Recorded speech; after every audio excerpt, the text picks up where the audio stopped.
अलैकुम, सुबह बखैर, good morning. एक दफा फिर से आपको खुशामदीद कहेंगे रोही एट 10 में। मैं हूं महाजुबीन आबिद। उम्मीद करती हूं कि आप सब देखने वाले तमाम लोग जो देख रहे हैं, तमाम लोग जो सुन रहे हैं, ठीक ठाक होंगे, खैर खैरियत से होंगे। और मौसम का हमने लास्ट टाइम भी जिक्र किया था कि मौसम बदल रहा है, तो बदलते मौसम को और जिंदगी को भरपूर तरीके से एंजॉय कर रहे होंगे। क्योंकि बहुत सारे लोग हैं, मेजॉरिटी मैं कहूँ तो ये गलत नहीं होगा कि मेजॉरिटी लोगों को ये मौसम खासा पसंद होता है, बहुत अच्छा लगता है। और मौसम की बात हो रही है तो वीकेंड गुजरा हो कि आपने वीकेंड को भी बड़े अच्छे तरीके से एंजॉय किया होगा। शायद खाने पीने में गुजार दिया हो, शायद रेस्ट में गुजार दिया हो, या शायद शॉपिंग में गुजार दिया हो मेरी तरह। क्योंकि पूरे हफ्ते के बाद वीकेंड मिलता है और ऐसा तो पॉसिबल नहीं है कि अपनी शॉपिंग ना की जाए। खरीदारी बड़ी जरूरी है, बहुत सारी चीजें होती हैं खासकर खवातीन की।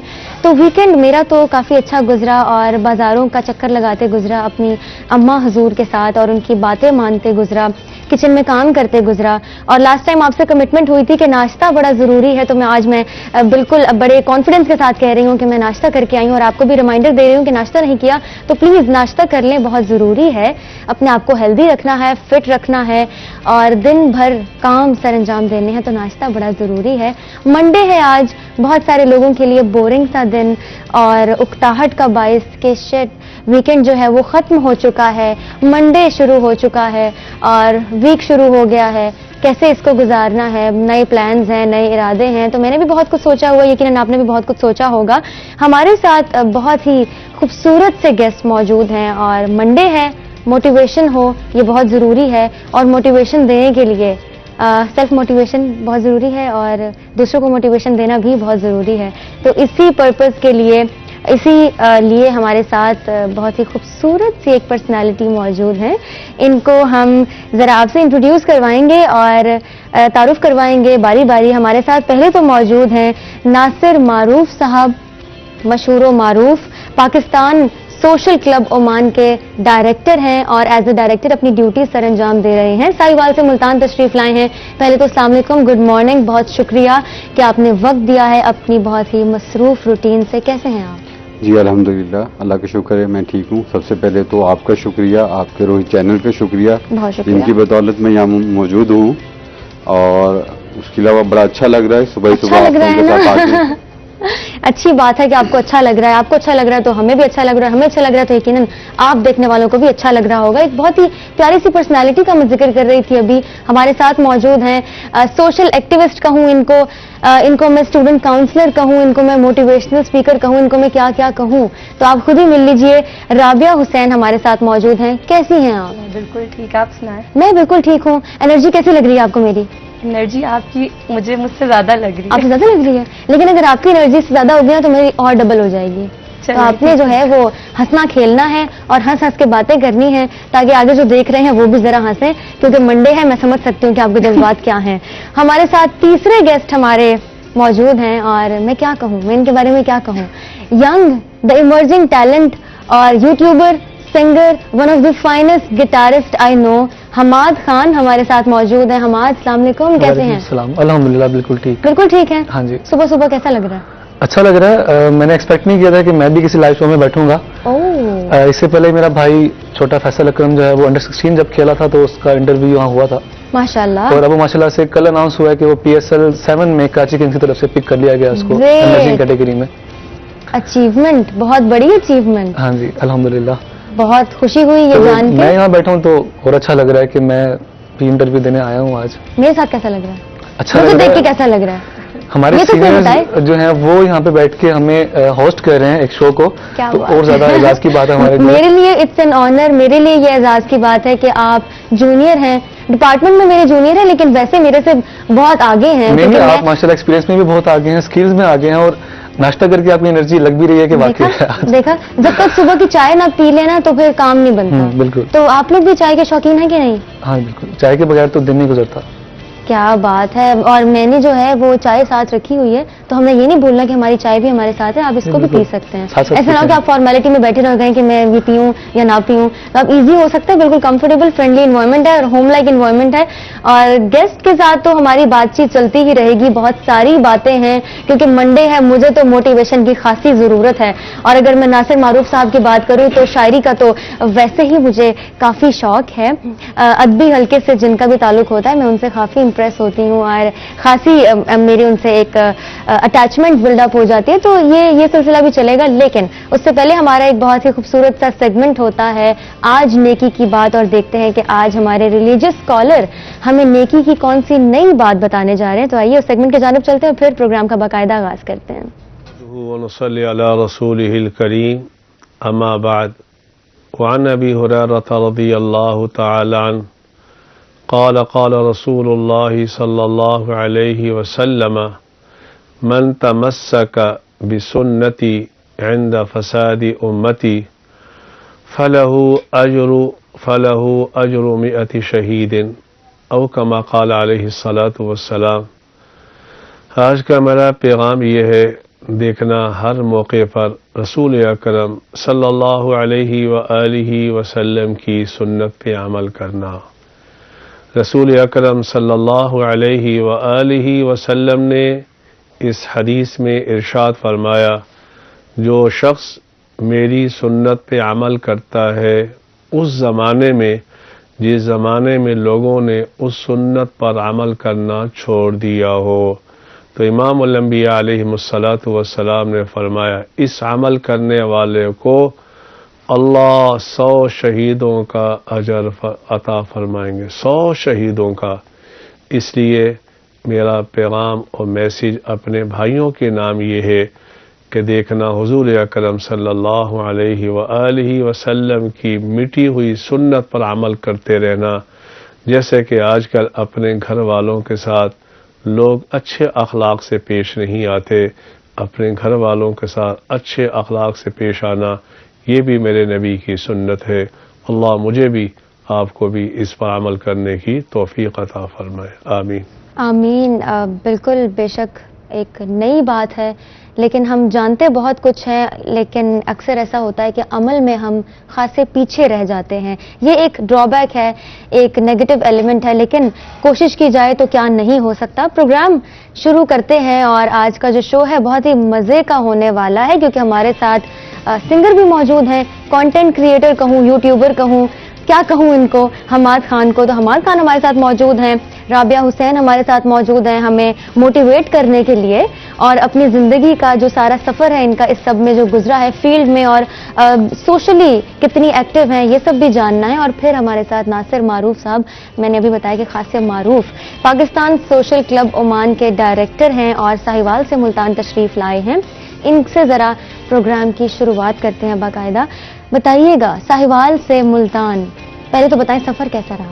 अल्हम्दुलिल्लाह बहुत अच्छा रहा, और आजकल तो इतनी सुबह क्योंकि छुट्टियों पे हैं, कम ही उठना होता है और इतनी जल्दी उठ के आना, तो बड़ा अच्छा लगा। और पाकिस्तान में तो वैसे भी क्योंकि इस वक्त सर्द मौसम है, हमारे पास एक्चुअली सर्दी बहुत कम होती है। मस्कत ओमान में ज्यादातर जो है मौसम गर्म रहता है, उस हवाले से यहाँ इतनी सुबह उठ के आना और इस तरह का मौसम एंजॉय करना ही मेरे लिए बड़ा अच्छा साबित हुआ है। लेकिन आपने माइलस्टोन जो है वो अचीव कर लिया है, क्योंकि बड़ा मुश्किल होता है सुबह सुबह उठना और फिर ठंडे मौसम को बर्दाश्त करना। लेकिन हर किसी की अपनी चॉइस होती है, किसी को पसंद है, किसी को नहीं पसंद, मेरी तरह, लेकिन कोई बात नहीं।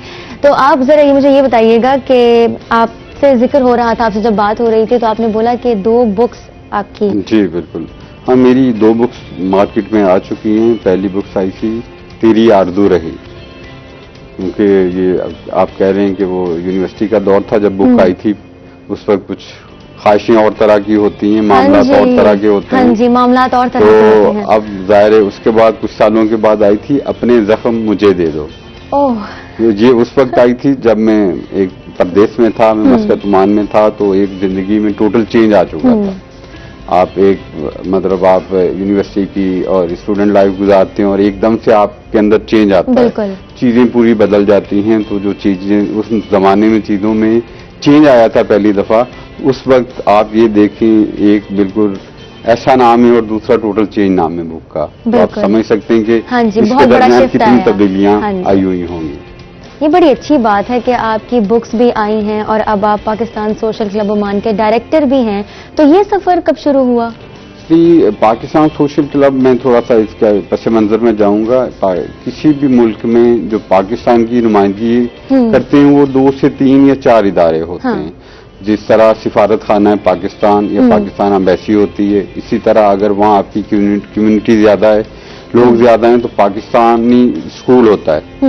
तो तीसरा जो इदारा होता है वो पाकिस्तान सोशल क्लब के नाम से होता है, या मिलता जुलता कोई भी नाम रखा जा सकता है, खासकर जिसमें पाकिस्तान का लफ्ज इस्तेमाल होता है। और मजे की बात है ये इदारा वहाँ रजिस्टर्ड है और ये वो इदारा है जो पाकिस्तानियों की नुमाइंदगी करता है।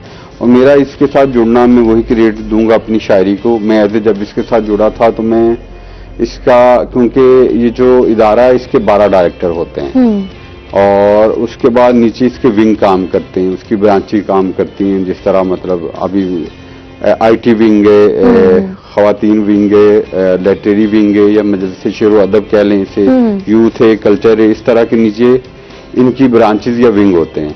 तो जब मैंने ज्वाइन किया था तो मैंने लिटरेरी विंग को ज्वाइन किया था, क्योंकि एज ए शायर वो चीजें साथ शामिल थी।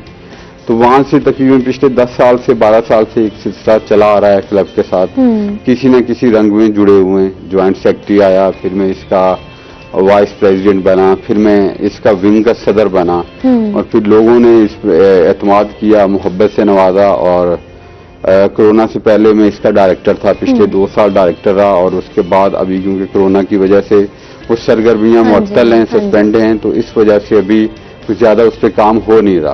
अब नया इलेक्शन होंगे तो देखा जाएगा कौन आता है और क्या होता है, इस तरह के मामला आते हैं। तो यानी अब तक का सफर जो है वो अच्छा रहा? जी अल्हम्दुलिल्लाह, बहुत कुछ यकीनन सीखने को मिला होगा। जी बिल्कुल, बेशक। आपकी फैमिली वहीं पर ही है? जी अल्हम्दुलिल्लाह, मेरी फैमिली वहीं पे है। सही है। तो मतलब पिछले आपकी ये कह लेंगे कोई तकरीबन 12-13 साल से फैमिली वहीं पे है। पाकिस्तान बहुत कम आना होता है, उस वजह से कभी कभी पाकिस्तान को बहुत ज्यादा मिस करते हैं हम लोग। तो अब आप कितने टाइम बाद आए हैं? अभी तकरीबन मैं 2 साल के बाद आया हूं। 2 साल के बाद आप वापस पाकिस्तान आए हैं, तो कैसा लग रहा है? कोई चेंज महसूस हो रहा है? जी, पाकिस्तान तो हमेशा से पहले तो एक जो तारकीन वतन है, जो आउटसाइडर हैं, जो पाकिस्तान से बाहर रहते हैं, तो वो हर चीज के तरसे हुए होते हैं। वो आपकी ट्रैफिक जाम हो, या रोड अच्छा हो, या रास्ते में वावेला हो, या ये आजकल जैसे स्मोक चल रहा है इस तरह के इश्यूज हों, या इलेक्ट्रिक का इशू हो, तो ये हम लोग ये सारी चीजें एंजॉय करते हैं। एंजॉय करते हैं? मतलब इनको जहां हमें जैसे आम लोग इसके लिए बोलते हैं लाइट चली गई, हाँ जी, और हम लोग वो लफ्ज सुनने के लिए तरस रहे होते हैं कि बाहर तो इस तरह का कोई कॉन्सेप्ट नहीं है कि लाइट चली गई, या कहीं ट्रैफिक का इशू आ गया, या कहीं सिग्नल किसी ने तोड़ दिया, या इस तरह पे रोड पे होने वाले ये जो वाकयात और हादसा आते हैं, बल्कि वाकयात ज्यादा दिलचस्प होते हैं। जैसे कोई किसी का मतलब ऑटो किसी के साथ टच हो गया, या गाड़ी के साथ टच हो गया, तो वो जो तकरार है ना, हमारे लिए टोटली नहीं है। ये तो इस चीज को एंजॉय किया जाता है। बिल्कुल बिल्कुल। अच्छा, यानी कुछ चीजें हैं पाकिस्तान की, हमारे मुल्क की, जो मतलब एंटरटेनमेंट का भी बाइस है। हमारे लिए जो प्रॉब्लम होती है वो कुछ लोगों के लिए एंटरटेनिंग है, कि हमें बहुत तकलीफ होती है जब हम देखते हैं सड़क पर कि किसी रिक्शा ड्राइवर या मोटरसाइकिल वाले का आपस में कोई एक्सीडेंट हो जाता है, या कोई भी लड़ाई हो जाती है, तो हम कहते हैं कि ये क्या मतलब ये क्या हो रहा है, इसको सुलझाओ, बीच में सुलह कराओ।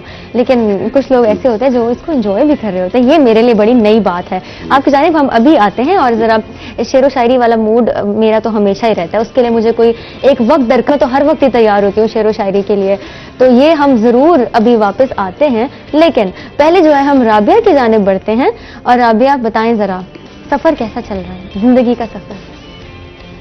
जिंदगी का सफर बीइंग अ स्टूडेंट बताऊं या बीइंग अ स्टूडेंट? वो फिर दुखती हुई रह गया, उसको न छेड़े, उसको न छेड़ो, हमें हम सताए हुए हैं। तो ऐसा क्यों है यार? एक्चुअली में कोविड के बाद अब जा रहे हैं, तो जाते ही मिड हुए हैं फाइनल, अब फाइनल्स आ गए हैं, तो फिजिकली हुए हैं, तो सारे ही रो रहे हैं यार, क्या हुआ? सारे रो रहे हैं। तो एंजॉय नहीं कर रहे वैसे वापस वो रिवाइवल? यार वो एंजॉय तो कर रहे हैं, लेकिन जिस तरह पहले पेपर्स होते थे, चीजें होती थी, वो उस तरह नहीं हो रही। मतलब टाइम लगेगा सेट होने में। अभी back to the normal track, back to the normal routine नहीं आए? आ रहे हैं, आ चुके हैं, लेकिन जो पेपर्स आ गए थे ना बहुत जल्दी। अच्छा, ठीक है, यानी ऑनलाइन पढ़ा और फिर उसको जाकर अटेम्प्ट करना, क्लास वही क्लास वाला एनवायरनमेंट, पढ़ाई ऑनलाइन सिस्टम पे की हो और जाकर पेपर देना, टू डिफरेंट डिफरेंट, क्योंकि 2 साल हो गए थे हमें। पहला सेमेस्टर फिजिकली किया, हम बिल्कुल सेट हो गए थे यूनिवर्सिटी में, सेट होते ही वो ऑनलाइन पे चला गया। ठीक है, एक आप कॉलेज लाइफ से आते हो यूनिवर्सिटी में, आपको सेट होने में टाइम लगता है, जैसे ही आप सेट हुए हो, सेट होते ही ऑनलाइन पे चला गया, जो आपकी वो मेहनत थी, स्ट्रगल था, वो सारा जीरो हाँ। 2 साल आपने घर में मजे किए हैं, ठीक है, हाँ जैसे जी। भी पढ़ रहे हैं, आप क्लास तो ले रहे हो लेकिन आप अपने जी बेड पे पड़े हुए हो और ऑनलाइन क्लासेस चल रही हैं। ऑब्वियसली वो माहौल नहीं। और अब हम लोगों को जाना पड़ता है, सुबह से शाम हो जाती है, तो वो फिर एक सारी रूटीन दोबारा से जो है ना डिस्टर्ब हो गई थी। अब टाइम लग रहा था, अल्हम्दुलिल्लाह बेहतर हो गया है। अल्हम्दुलिल्लाह अब बेहतरी जो है वो आ चुकी है। ठीक है, और हमाद हमारे साथ मौजूद हैं। हमाद, पहले तो मुझे जरा ये बताएं ना कि क्या चल रहा है जिंदगी में। जिंदगी जब कोविड था तब काफी बाउंड हो चुकी थी, बहुत सी एक्टिविटीज रुक गई थी, ना कोई ऐसी को करिकुलर एक्टिविटी थी कि हम बाहर जाएं एंजॉय कर पाएं। तो जैसे ही यूनिवर्सिटी स्टार्ट हुई है, मैं तो बहुत ज्यादा ख्वाह था कि यूनिवर्सिटी स्टार्ट हो, क्या बात है। ताकि कोई ऐसी एक्टिविटीज करें हम। उसके अलावा अक्सर मेरे क्लास फेलोज हैं, वो बड़ा मतलब कि फोर्स करते थे कि यार दोबारा से लॉकडाउन लगे। तो जब भी छुट्टियों की बात आती है बड़ा खुश हो जाते हैं कि यार दोबारा लॉकडाउन लग रहा है, बंद हो रही है यूनिवर्सिटी। तो मैं बहुत उनसे लड़ता हूँ, यार क्यों करते हो ऐसा। मतलब फिजिकल जो बात है किसी चीज में वो ऑनलाइन नहीं है। आप फिजिकली जो एक्सपीरियंसेस करते हो वो ऑनलाइन बिल्कुल भी नहीं कर सकते।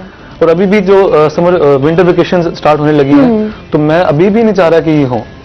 तो आप ऐसा कीजिए ना कि आप विंटर जो वेकेशन आ रही हैं उनमें कोई एक्टिविटी ढूंढ लें ताकि आपका जो दिन है वो प्रोडक्टिव रहे। एक्टिविटीज मैं चाह रहा हूँ यूनिवर्सिटी डेली आना जाना जो है ना वो भी एक एक्सपीरियंस है लाइफ का, वो भी लाइफ का एक्सपीरियंस है। ना मिले छुट्टियां, संडे को भी ना मिले। सैटरडे संडे में पता नहीं कैसे गुजारता हूँ घर में। कैसे गुजारते हैं बताएं जरा, कैसे गुजारते हैं आप। मैं सारा दिन घर में बिस्तर में लेटा रहता हूँ, कोई काम करने को नहीं होता। यूनिवर्सिटी में होता है कि लड़का होकर घर टिकता है, सोचने वाली बात है ना, सोचने वाली बात है। मेरे से ये बात हजम नहीं हो रही। बड़ी बात ये है कि अगर ये जो भी अफुंडे होंगे वो सोच रहे होंगे यार ये कैसा बंदा है। हर आदमी दुनिया में रेस्ट चाहता है, छुट्टियां। मुझे क्लास में भी ऐसे कहते हैं, फिजिकल लाइफ में ऐसे लोग ऐसे जज करते हैं यार तू क्या चीज है, मतलब तू क्यों नहीं चाहता छुट्टियां हो, सैटरडे संडे है, थोड़ा रेस्ट मिले। आई एग्री, क्योंकि प्रोडक्टिव होना और प्रोडक्टिव रहना और एक हेल्दी रूटीन बड़ी जरूरी है। मसरूफ रहना भी बहुत बड़ी नेमत है। बिल्कुल। जब आप हम कहते हैं कि एग्जाम खत्म होगा ना, देखना 1 महीना तो मैंने कुछ नहीं करना, लेकिन वो एक दिन जब आप घर पे बैठते हैं ना तो आपको पता लग जाता है कि एक दिन जो है वो ऐसे वेले बैठना। सोसाइटीज होती हैं उनको विजिट करना, बहुत से ऐसी एक्टिविटीज करना, काफी एक्सपीरियंस होता है इससे। लेकिन हम लोगों ने कोविड में भी हम लोग फ्री नहीं रहे। मतलब मेरी रूटीन वही थी, जाना है, क्योंकि देखो कोविड था, सोशल वर्कर थे हम लोग, जहाँ पे कोई नहीं जा सकता, सब कोविड की वजह से घर में बैठे थे, लेकिन हमें उन्हें अप्रोच करना था, हमने जाना था, वर्क करना था। तो मुझे ये है कि उस टाइम स्टडी थोड़ा सा हो रहा था और काम ज्यादा हो रहा था। अब फोकस स्टडी पे ज्यादा हो रहा है कि हमें स्टडी करनी है, तो वो एक थोड़ा सा ये गैप आ जाता है। अदरवाइज सोसाइटीज और चीजें, वर्क तो चलता रहेगा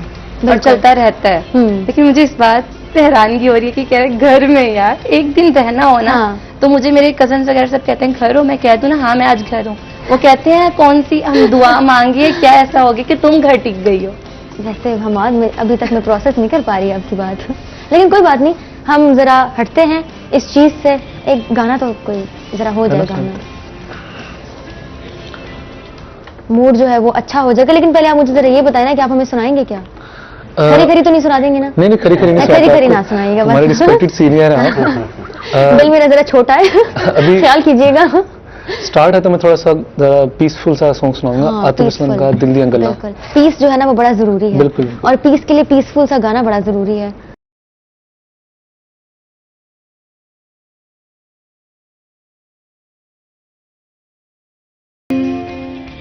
वेलकम बैक। एक दफा फिर से आपको खुश आमदीद कहेंगे रोही एट 10 में, और हमारे साथ बड़े ही खूबसूरत से गेस्ट मौजूद हैं। और अभी ब्रेक पर जाने से पहले हम सुन रहे थे बहुत ही खूबसूरत सा गाना हमाद खान की आवाज में। और हमाद को मैं जानती तो हूँ, हमाद का सोशल मीडिया भी मैं जरा स्क्रॉल करती रहती हूँ, देखती रहती हूँ, स्टॉकर हूँ मैं खासी बड़ी, तो हमाद का सोशल मीडिया भी मैं देखती रहती हूँ, बड़ा अच्छा लगता है। इमर्जिंग टैलेंट मैंने आपसे पहले भी जिक्र किया, और हमाद ने बड़ा खूबसूरत सा गाना सुनाया है, बहुत ही खूबसूरत सी आवाज। और सिर्फ मैंने इस गाने को एंजॉय नहीं किया, अगर मैं बात करूं और हकीकत बयान करूं तो मेरे से ज्यादा मुझे ऐसा महसूस हो रहा था कि नासिर मारूफ साहब गाने को और हमाद की आवाज को खासा एंजॉय कर रहे थे। नो डाउट, एक तो इनकी आवाज बहुत प्यारी है, सुनने वालों पे शहर तारी कर देती है, और दूसरा भी इनका गिटार पे जिस तरह की ग्रिप है वो अपनी मिसाल आप है। और मैं बिल्कुल खोसा गया था थोड़ी देर के लिए, जज करना मुश्किल हो रहा था कि कौन गा रहा है। वाह, बड़ी बात है। वैसे हमाद एक सीनियर की जानिब से इतना पॉजिटिव रिमार्क और इतना पॉजिटिव कॉम्प्लीमेंट, कैसा लग रहा है? बहुत अच्छा लग रहा है। इतनी अच्छी बात मेरी है नहीं, लिटरली मैं हर किसी को डाउन टू अर्थ होकर नहीं बोल रहा। वैसे मुझे पता है कि जजमेंटल खुद को होना चाहिए इंसान को अपने लिए, तो मैं खुद को इतना इस काबिल नहीं समझता, मुझसे भी अच्छे अच्छे सिंगर्स मौजूद हैं, लेकिन आप अपनी जगह बहुत अच्छे हैं, आज आप इस बात पे यकीन कर लें। वो आपका आज उसने आज समात बहस है, नहीं चलेगी। आप सबका उसने समात है कि आपने इतना अच्छा सुना मुझे। क्या बात है, यानी आप ये नहीं मान रहे कि आपने अच्छा गाया या आपकी आवाज अच्छी है? समटाइम ऐसा होता है कि बहुत सारी चीजें आपको अपनी जात को अच्छी नहीं लग रही होती, लेकिन दूसरे लोग उसे एक दूसरे एंगल से देख रहे होते हैं। बिल्कुल बिल्कुल। मैं जब अपनी आवाज रिकॉर्ड automatically करती हूँ अच्छी ना, होती है। मेरे अंदर हिम्मत नहीं होती मैं वो दोबारा सुन सकूं। किस किस के साथ ऐसा होता है? ऐसा होता है किसी के साथ या मैं अकेली ऐसा हूँ? सभी के साथ होता सभी है। के साथ होता सभी लोग आईने के सामने से स्टार्ट करते हैं और आहिस्ता आहिस्ता सामने लोगों के सामने गाने की अपना हिम्मत voice करते नहीं हैं या सुना बोलने जाता। की है ना, हिम्मत करते हैं। Exactly. The very next point मैं यही ऐड करने जा रही थी मैं कि सुनती हूँ। सुनती हैं आप? मैं अगर कोई मुझे लग रहा है ना कि वॉइस मैसेज भेजा या कोई हाँ। काम है, मुझे लग रहा है अच्छा इसमें कोई इंपॉर्टेंट बात थी, मैं उसको प्ले करके सुनती हूँ कि सही बात कन्वे हुई है या नहीं हुई। लेकिन मैं तोबा तो- तोबा भी साथ करती है मैं कि तो मेरी सारा आवाज टाइम है। अपनी आवाज ही सुनती रहती हूँ। एक्चुअली मुझे फिर हिम्मत कभी खत्म हो किसी ने जाती है। कहा नहीं है कि तुम्हारी आवाज बुरी है। ओह, मुझे बहुत सारे लोग कहते हैं कि मेरी आवाज अच्छी है, लेकिन Self confidence नहीं है कि हाँ, वाकई में अच्छी है कि नहीं। ये प्रॉब्लम मेरा भी है, लगता ये है हर problem किसी के है। साथ ही ये कहानी है। गाना भी सुन लिया है और ऐसा नहीं है कि सिर्फ ये एक ही गाना था, आप जरा रेडी हो जाएं, एक और गाना भी हमने आपसे Okay. सुनना है, लेकिन आप ही की पसंद का, आपकी चॉइस है, आप पे हम जो है वो इसको छोड़ रहे हैं। शेर व शायरी बहुत जरूरी, मौसीकी जितनी ज़रूरी है, म्यूज़िक जितना ज़रूरी है और मोटिवेशनल स्पीकिंग जितनी ज़रूरी है, उसके साथ साथ शेर व शायरी भी बहुत ज़रूरी है। मेरे लिए तो बहुत ज़रूरी है। लोग वैसे मुख्तलिफ किस्म के टैग्स भी देते हैं मुझे, क्या तुम ये शेर व शायरी सुनती रहती हो, क्या स्क्रीनशॉट्स तुमने सेव कर रखे हैं, ये शेर ये क्या है? तो क्या लोग ऐसे क्यों कहते हैं? देखिए, एक्चुअली शेर व शायरी एक ऐसी चीज है, शेर व शायरी को एक नाम दे दिया कि आपके जज्बात हैं, फीलिंग है। कोई रो के इनका इजहार करता है, कोई हंस के करता है, कुछ अल्फाज की सूरत में करता है। और एक चीज याद रखिए, जितने भी उलमा इकराम हैं और खासकर जो मुकर्रर हैं, उनका एक चीज बहुत ज्यादा देखी होगी कि जब किसी बात की इंतहाई वजाहत करनी होती है तो उन्हें शेरों का सहारा लेना पड़ता है। जब आपके अल्फाज खत्म होने वाले होते हैं तो वहां आपको बहुत सारी बातों के लिए 2 लाइनें बोलनी होती हैं। बिल्कुल। तो वही शेर व शायरी है। बहुत सारे लोग समझते हैं कि ये उस जमाने के शायर नहीं है, जिस वक्त किसी ने बाल बढ़ाए हुए हैं और वो मतलब 24 घंटे एक अजीब सी हालत में है, तो ये ऐसा टाइम नहीं रहा। वक्त के साथ साथ चीजें तब्दील हुई हैं। उसके साथ अभी बल्कि जब से ये फेसबुक और सोशल मीडिया आया है, इसमें अब बहुत सारे लोग हम लोग भी फेसबुक और सोशल मीडिया की बदौलत वापस आए हैं इसकी तरफ। तो अब लोग खासकर टीनेज, कॉलेज, यूनिवर्सिटी में लोग इसको बहुत ज्यादा सीरियस ले रहे हैं, इसकी तरफ आ रहे हैं।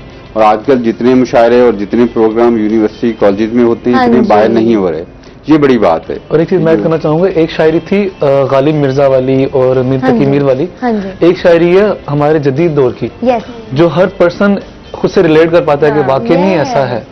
तो वो बहुत खूबसूरत एक नई सिंफ ऐड हुई जो थी। ये जनरेशन है, इनका जितना फोकस है ना आजकल शायरी पे, बिल्कुल। हम खुद भी सरप्राइज हो जाते हैं। हर दूसरे बंदे की वॉल पे कुछ ना कुछ शेर व शायरी से रिलेटेड है। और अक्सर मैं ऐसे देखता हूँ कि हमारे जो नादान बच्चे हैं, जिनको हम निबा निबीज बोलते हैं, उन्होंने ऐसी ऐसी पोइट्री कैप्शन में डाली होती है कि जैसे पता नहीं कितने एक्सपीरियंसेस से गुजर चुके हैं, इतने हार्श एक्सपीरियंसेस से। They're hardly 12 और 13। बिल्कुल, उनको मतलब ही नहीं पता मेरे ख्याल से इस शेर का होता है मैं लगाती हूँ स्टेटस, फॉर एग्जांपल मैं लगा दूँ ना पोइट्री या कुछ, नुसरत फतेह अली खान जो है उनकी मुझे अच्छी लगती है, उनके जो लफ्ज है ना उनमें ठहराव और जो वो डीपली होता है।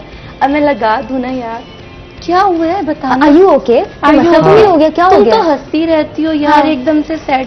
कोई कहेगा अच्छा यार कुछ हो गया है क्या, बताना क्या हुआ है, और मैं लिटरली हंस रही हूँ। ये जो चीज़ों बात में की से आपके फेस कर जज्बात देते का हैं। इजहार है, जैसे भाई बात कर रहे थे। अब आप देख रहे हैं हमारा जो यंग टैलेंट है, बिल्कुल। ये कितने ज्यादा शेर व शायरी की तरफ इंक्लाइंड है। ये उन्होंने जो बात की ना यहीं पे कि आप लफ्जों में बयान कर देते हैं, मैं खुद ऐसी हूँ कि मैं एक हूँ, अब छोटा भाई है, तो सम टाइम ऐसा होता था कि मुझे जब कुछ नहीं बोलना होता था ना किसी से, तो मैं खुद पोइट्री करती थी। और मुझे याद है कि मैंने डर से इतना बंडल अपनी पोइट्री का जलाया था। आपने जला दिया था? ये देखिए, ऐसा भी होता है। मतलब आप अपने लफ्जों को जब लिखती हो ना, तो वो बहुत खूबसूरती से आते हैं, और जब दूसरा पढ़ता है ना अगर उसमें रियलिटी है तो वो फील होता है। अच्छा, एक बात से मैंने बड़ा रिलेट किया, जैसे आप बता रहे थे कि यूनिवर्सिटी के दौर में आपने शायरी लिखी थी, तब मौका भी था, दस्तूर भी था। तो मैट्रिक में मेरा एक हार्श एक्सपीरियंस हुआ, तो मैंने एक गजल लिखी थी, मैं सुनाना चाहूंगा। जी बिल्कुल। याद है? मुझे भूल जाता है लिख के। जो खुद की लिखी हो ना, वो मैंने कभी भूलती है। नहीं, मैं मुझे भूल जाती होता है कि भूल जाती है। ये कैफियत है, किसी वक्त फोन आप रोड पे चलते हुए कोई चीज आ गई, बिल्कुल। दोबारा नहीं आएगी, वो माइंड में आ गई, वो दोबारा नहीं आएगी। वो सुनाना चाहूंगा। कहिए प्लीज। जब जब चढ़ता सूरज तेरे आंगन को चमकाएगा, वाह जब जब हवा का झोंका तेरे दीप को बुझाएगा, वाह उसी सूरज की रोशनी में, उसी दीप के साए में मैं याद आऊंगा, मैं याद आऊंगा।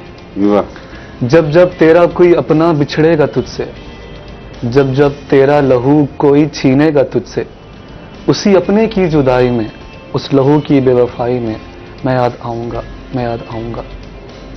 करके बेवफाई जब कोई तुझे ठुकराएगा, वाह करके बेवफाई जब कोई तुझे ठुकराएगा, छोड़कर तुझे बीच रास्ते में ठहराएगा, वाह तेरे उस सकते में, बीच तेरे रास्ते में मैं याद आऊंगा, मैं याद आऊंगा।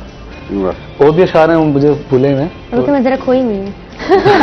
चले मान गए कि कुछ भूल जाता है। हाँ एक्चुअली ये गजल से ज्यादा नज्म है। अगर हाँ। इसको आप उस एंगल से देखेंगे तो ये और भी हसीन लगेगी, अच्छी लगेगी। वो बाकी वाकई में कोशिश उसको जारी याद आएगा। रखें। देखिए कोई भी शायर नहीं होता, बिल्कुल बिल्कुल। वक्त हालात, हर एक आदमी का अपना एक शौक होता है। जब वो डेवलप होता है तो ऑटोमेटिकली वो चीजें वो जरासीम उसमें बढ़ते जाते हैं। हाँ जी, तो जैसे इन्होंने कहा कि इन्होंने जला दी है, मुझे दुख हो रहा है, हालांकि इन्होंने अपनी शायरी जलाई है। दुख हो देखिए हाँ, क्योंकि लफ्ज आप- की अपनी एक कदर होती, वैल्यू होती ऐसा ही है। और आप जब जब उनमें पढ़ेंगे आपको एक उसके पीछे पूरी कहानी याद आएगी। बिल्कुल। लाजमी नहीं, देखिए आप एक कोई आर्टिस्ट है, कोई वो सीनरी बनाता है, कोई तस्वीर बनाता है, तो लाजमी नहीं कि वो 100% ठीक हो। उसमें बेहतरी की गुंजाइश होती है, शायरी में भी बेहतरी की गुंजाइश होती है। बहुत वक्त मैंने- के साथ मैंने जलाई थी ना, मैंने इसलिए नहीं जलाई थी कि वो गलत है, मैंने इसलिए जलाई थी कोई घर वाला पढ़ लेगा। लोग इतनी क्या छोटी कहेंगे? इतनी छोटी हाँ। को यार ये कौन से गम लग गया अच्छा, हुआ है? ये बहुत बड़ा और फैक्टर है ये correction जो- होते हैं, आप लिखते हो ना कुछ, हाँ, आप हाँ। दूसरी दफा पढ़ते हो कोई मिस्टेक, अच्छा यार इसको सही करके, और मुझे था कि वो पीक पे आके बिल्कुल स्मूथली सब कुछ था। चलिए ये बातें बिल्कुल मानी जाती है। नासिर साहब क्या सुनाएंगे?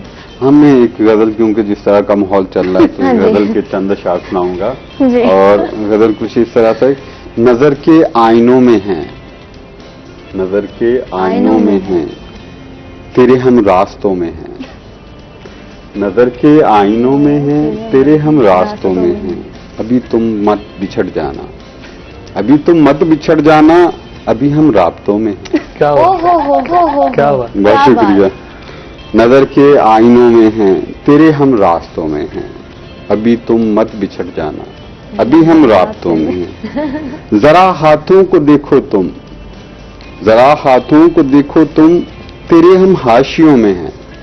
क्या बहुत कहने? शुक्रिया। जरा हाथों को देखो तुम, तेरे हम हाशियों में हैं।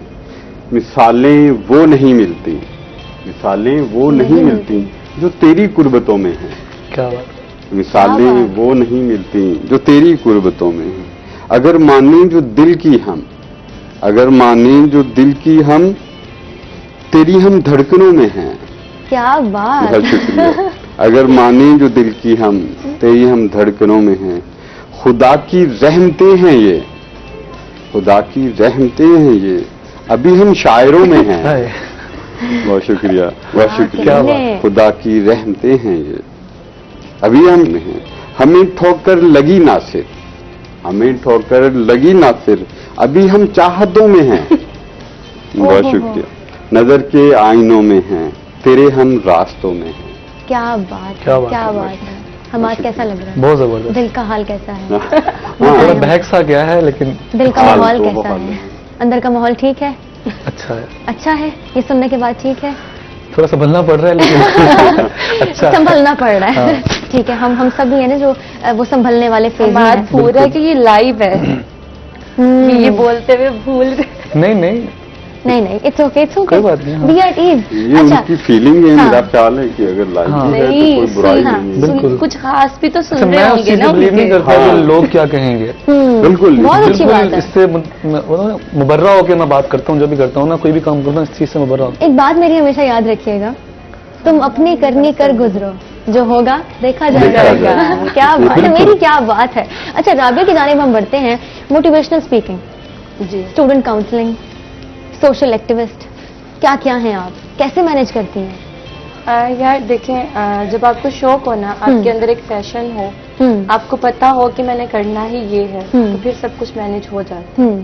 गोल सेट करना बहुत जरूरी है। वो तो बहुत जरूरी है। हम्म। आप किसी भी फील्ड में हो, कहीं पे भी हो, गोल अगर आपने सेट किया है हाँ। तो ही आप एक सही ट्रैक पे चल सकते हैं। अगर आपने जो है डिसाइड नहीं किया मैंने क्या करना है इन फ्यूचर या मैंने कहाँ जाना है, तो फिर आप इधर उधर होते रहेंगे। कभी आप जाएंगे कि जी मैं ये चीज खरीद लूं या मैं ये कर लूं, आज मैं इस्लामियत पढ़ लूं तो कल मैं जाके इंग्लिश पढ़ लूं, आज मैंने अमेरिका जाना है तो कल मैं यहाँ चले जाऊं, फिर इधर उधर का ही बंदा रहता है। बहुत जरूरी है। आपने कुछ भी करना है तो आपको गोल को अचीव करने के लिए स्ट्रगल करना पड़ेगा और आपको एक लाइन होगी कि यार मुझे ये मेरा फ्यूचर है, मुझे ये चीज करना है। आजकल आपने देखा है, पहले क्या होता था कि हम बोलते थे कि जी मेरे बच्चे ने डॉक्टर बनना है, इंजीनियर बनना है और कुछ नहीं बनना। और क्या होता था, बहुत से बच्चे MBBS में जाके एडमिशन नहीं होता था और वो कहते थे कि हम कुछ नहीं कर सकते, मायूसी और वो डिप्रेशन, और बहुत से लोगों ने सुसाइड भी की। ठीक है, अब शुक्र है कि बहुत से लोगों में, पेरेंट्स में ये समझ आ गई है कि और भी फील्ड्स हैं। अब यहीं पे ये आ गया ना टारगेट मेरा। फॉर एग्जांपल मैं हूँ, मुझे भी डॉक्टर बनना था कभी, ठीक है, मुझे भी MBBS करना था, लेकिन मुझे पता था कि यार ठीक है फाइन। अब मैंने जब फील्ड चेंज की, मुझे उस टाइम लगा कि बिल्कुल ठीक नहीं है मेरे लिए, लेकिन जब बाबा ने कहा नहीं आप BCom करो, तो मुझे जब मेरा रिजल्ट आया, मुझे मेरे प्रिंसिपल ने कहा बेटा आपने बहुत अच्छा यहाँ पे मार्क लिए हैं, और उसके बाद बाबा गया तो मेरे बाबा को मेरे प्रिंसिपल ने बोला कि आप इतनी मेहनत करके बेटी पे लगा रहे हो, उनका रिजल्ट बहुत अच्छा है, और मेरा दिल कह रहा है मैं आपके हाथ चूम लूं। मैं कहती हूँ उस दिन मुझे लगा कि यार जो मेरे बाबा ने चूज किया ये मेरे लिए बेहतर था। बिल्कुल। तो अब उसके बाद मैं अब ये तो नहीं कर सकती कि जी मैं BCom के बाद दोबारा MSc में चली जाऊँ। मैंने डेफिनेटली MBA चूज किया। MBA में गए तो अब वही बातें हैं जी, उसी के बाद वही चीज है कि एक मेरा टारगेट था MBA करना है। उसमें आप अब ये ऐसी फील्ड है कि आप ये देख लें कि यहाँ पे MBA में हर फील्ड आ जाती है। बिल्कुल। तो आपके टारगेट चीजें आपने अचीव करनी है। ये नहीं है कि मैंने MBA करके जी मैंने मैनेजर ही बनना है, ठीक है। तो हमें अपना गोल या चीजें अचीव करनी पड़ेंगी, उसके लिए हमें एक पहले सेट करना पड़ेगा गोल हमारा क्या, और सेट करेंगे अचीव करेंगे और अचीव करते जाएंगे। एक और बात, हम अचीवमेंट को समझते हैं बहुत बड़ी अचीवमेंट, हमें छोटी छोटी अचीवमेंट को सेलिब्रेट करना चाहिए, क्योंकि आपको पता है कि मैं इस चीज से खुश होता हूँ। आपने जैसे फॉर एग्जांपल सेमेस्टर्स होते हैं, हमने जी असाइनमेंट हुई फुल मार्क्स, ओ आप लोगों की अच्छी थी, ये उसको सेलिब्रेट करो। एग्जैक्टली वो करोगे, अप्रिशिएट करोगे तो आगे आपकी उससे बेस्ट होती जाएगी। अगर आपको कि यार ये तो ऐसे ही थी, तो फिर आप फाइनल में भी जाके अच्छा नहीं कर पाए। एग्जैक्टली। मैं एक पॉइंट ऐड करना चाहूंगी कि अप्रिसिएशन बहुत जरूरी है। कोई आपके लिए ताली बजाए ना बजाए, अपने लिए ताली जरूर बजाए। इस खूबसूरत से पैगाम के साथ हम चलते हैं ब्रेक पर। ब्रेक के बाद वापस आएंगे, हम आज से खूबसूरत सा गाना सुनेंगे, तो हम आज रेडी रहें। हम जाते हैं छोटे से ब्रेक पर, हमारे साथ रहिएगा।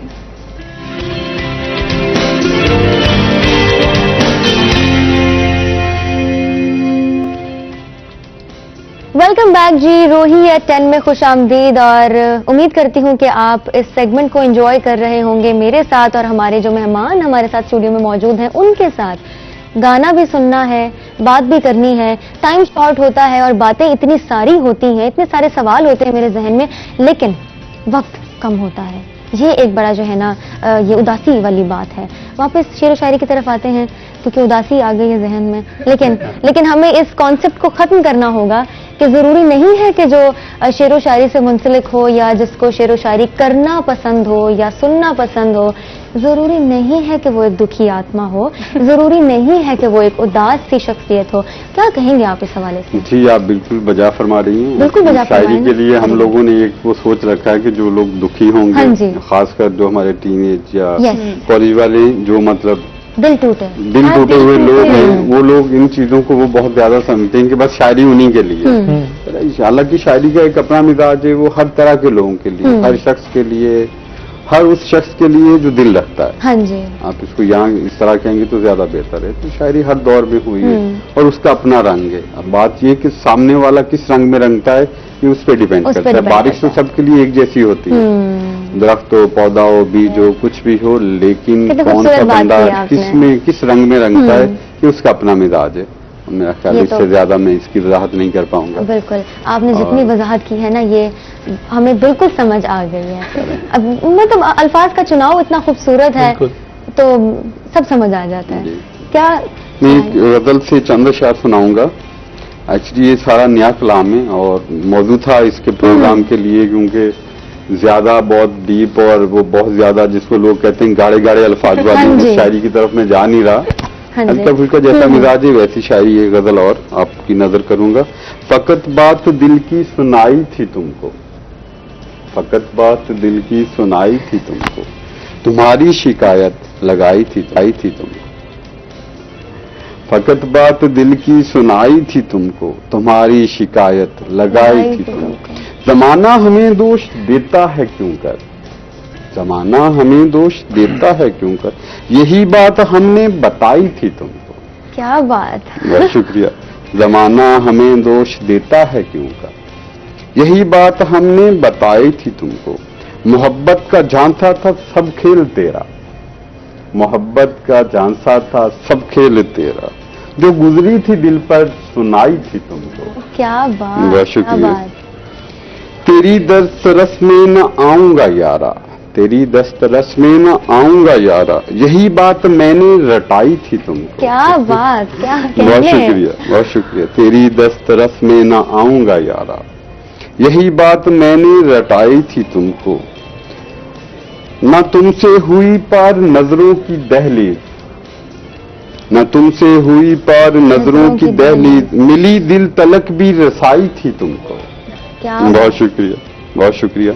शेर देखिएगा, टीन एज के हवाले से है। कुछ चीजें ऐसी होती हैं, कबीले की इज्जत बचा ना सके तुम, कबीले की इज्जत बचा ना सके तुम, कसम याद मैंने दिलाई थी तुमको। बहुत शुक्रिया। शेर देखिएगा,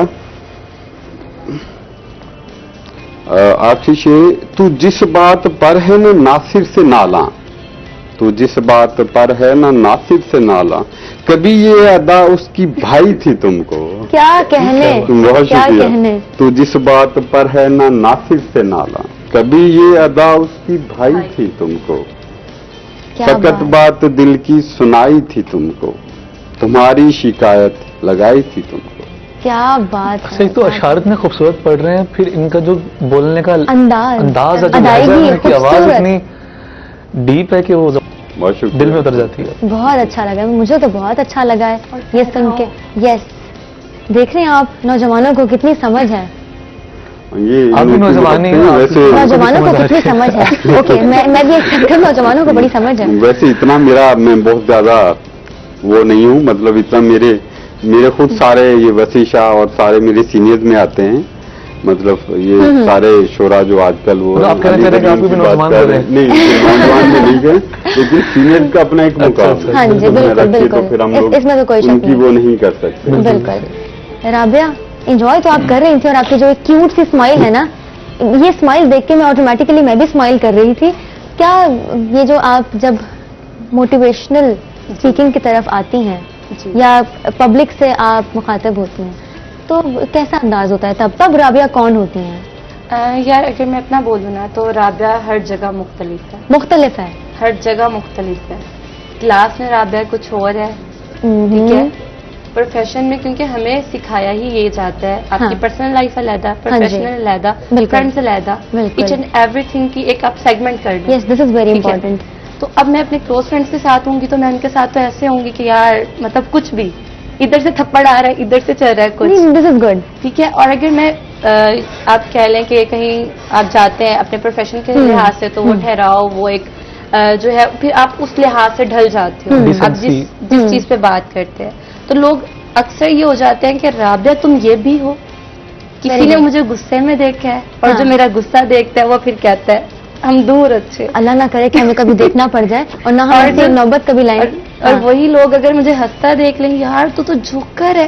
ये कई रूप है, कई रंग है। मैं कहती हूँ, मैं खुद को खुद बहुत बार मिलती हूँ। क्या बात। मुझे लगता है कि राबिया ये भी थी, ये भी है। तो मैं खुद को खुद एक्सप्लोर करती हूँ बहुत। Very good, very good. यही जिंदगी है। अगर कुछ लोग इससे मुनहरिफ होते हैं तो वो झूठ बोलते हैं। हाँ जी। जिंदगी कभी भी रुकती नहीं है, ना उसका मिजाज रुकता है, ना एक जैसा रुकता है। बिल्कुल। वो तो फीलिंग, वक्त, हालात, सिचुएशन पे डिपेंड करता है। तो राबिया को कब समझ आया कि राबिया के अंदर एक मोटिवेशनल स्पीकर मौजूद है? यार देखिए, मैं एक चीज पे बिलीव करती हूँ, जिंदगी में जो पल मिले ना उसमें जी लो, बस इसके बाद कुछ नहीं है। You only live once। और मुझे ये चीज मैंने पहले भी यहीं पे डिस्कस किया था। मैं बीकॉम में थी, एक इशू हुआ था।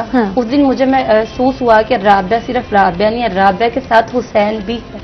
वेरी गुड, ठीक है। जब राबिया के साथ हुसैन लग गया ना, तो आज मैं यहाँ हूँ। मैं कहती हूँ मेरी जिंदगी में हर चीज छीन ले। हाँ जी। एक मेरे बाबा और नाम हुसैन, ये दो चीजें मैं कभी भी कंप्रोमाइज नहीं कर सकती। ये दो चीजें आपसे कभी भी अलग नहीं कभी हो ही नहीं सकती।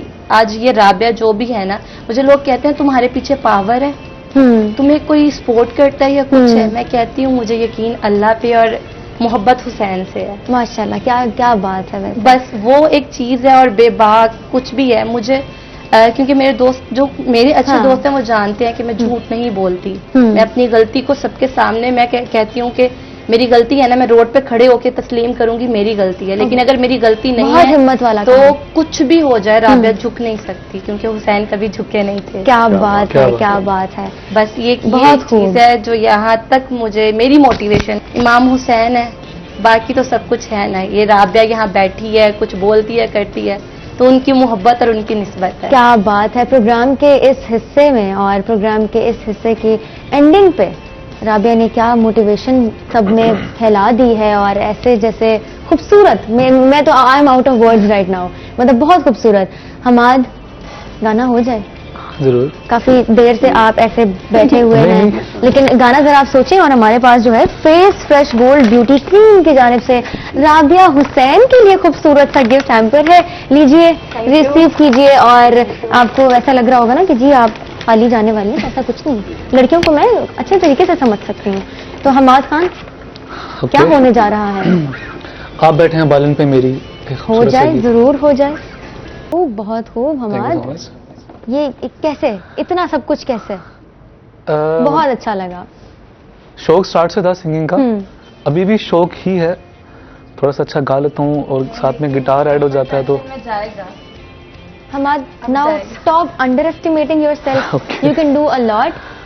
मुझे तो इतना एक्सपीरियंस नहीं है, ऑब्वियसली हर किसी की अपनी अपनी फील्ड है, लेकिन सुनने वाला भी कुछ अपना ओपिनियन रखता है, कुछ उसके भी ख्यालात होते हैं। आप सबका बहुत बहुत शुक्रिया, आपके साथ जो टाइम गुजरा है यहाँ पर बेशक कम था, लेकिन बहुत कुछ सीखने को मिला है। होप कि आपने भी इंजॉय किया होगा और जो हमारे व्यूअर्स हैं उन्होंने भी इंजॉय किया होगा। ब्रेक की जानिब चलते हैं और ब्रेक के बाद वापस आएंगे। बहुत ही एक खास से मेहमान, जाना नहीं है कहीं आपने, सस्पेंस डाल रही हूँ मानती हूँ, लेकिन ब्रेक के बाद हम वापस आएंगे और आपको मिलवाएंगे बहुत ही खूबसूरत सी शख्सियत से हमारे नौजवान शायर, मेरे पसंदीदा, आपके पसंदीदा, आप यकीनन बहुत एंजॉय करने वाले हैं। कहीं मत जाइएगा, हमारे साथ रहिएगा। ब्रेक से वापस आएंगे और प्रोग्राम को दोबारा से कंटिन्यू करेंगे।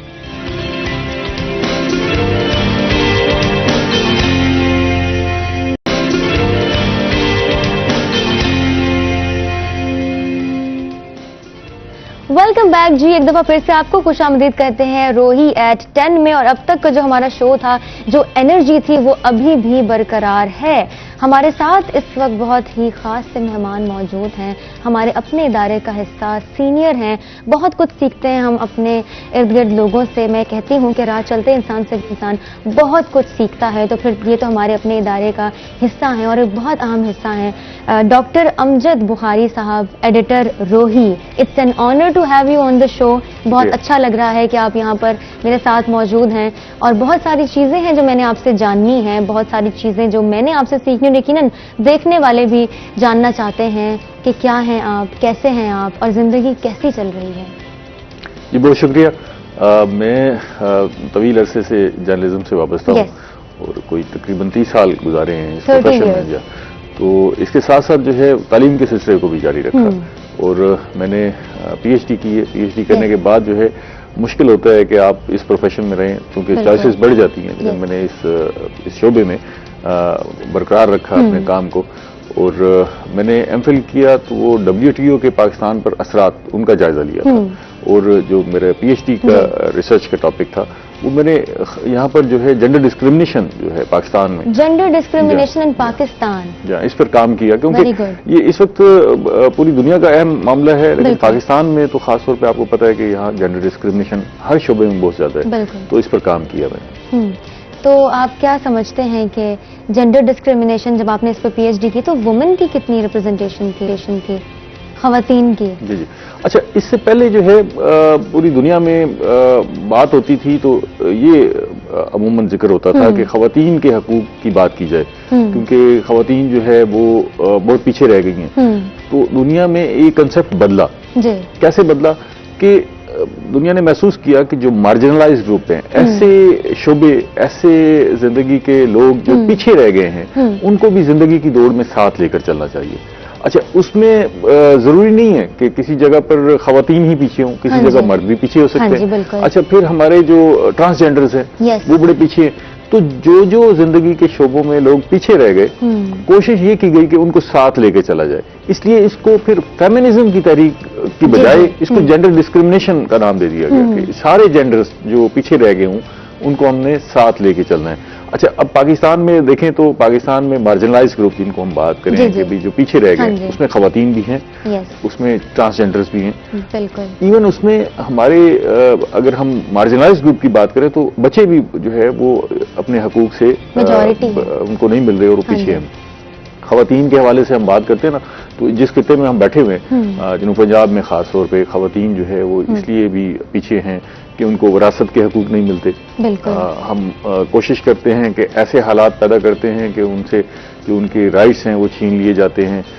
उनको ये कहा जाता है कि जी हम आपकी शादियां कर रहे हैं, आपकी खिदमत कर रहे हैं, आपको पाला पोसा है। तो जो मेल हेड्स होते हैं तो वो कोशिश करते हैं कि उनसे जो उनका हिस्सा होता है जायदाद में उससे महरूम कर दिया जाता है। अच्छा, फिर रोजगार के हसूल के लिए भी उन्हें जो मर्द हैं उनसे इजाजत लेनी पड़ती है, उनकी तरफ देखना पड़ता है। अगर वो अपने आप को खुद एम्पावर करना चाहती हैं, ताकतवर बनाना चाहती हैं, तो वो उसके लिए भी उन्हें देखना पड़ता है उधर के, वहां से कुछ सपोर्ट मिले, उनकी इजाजत मिले कि जी आप बाहर जा सकती हैं, ये काम कर सकती हैं, ये नहीं कर सकती।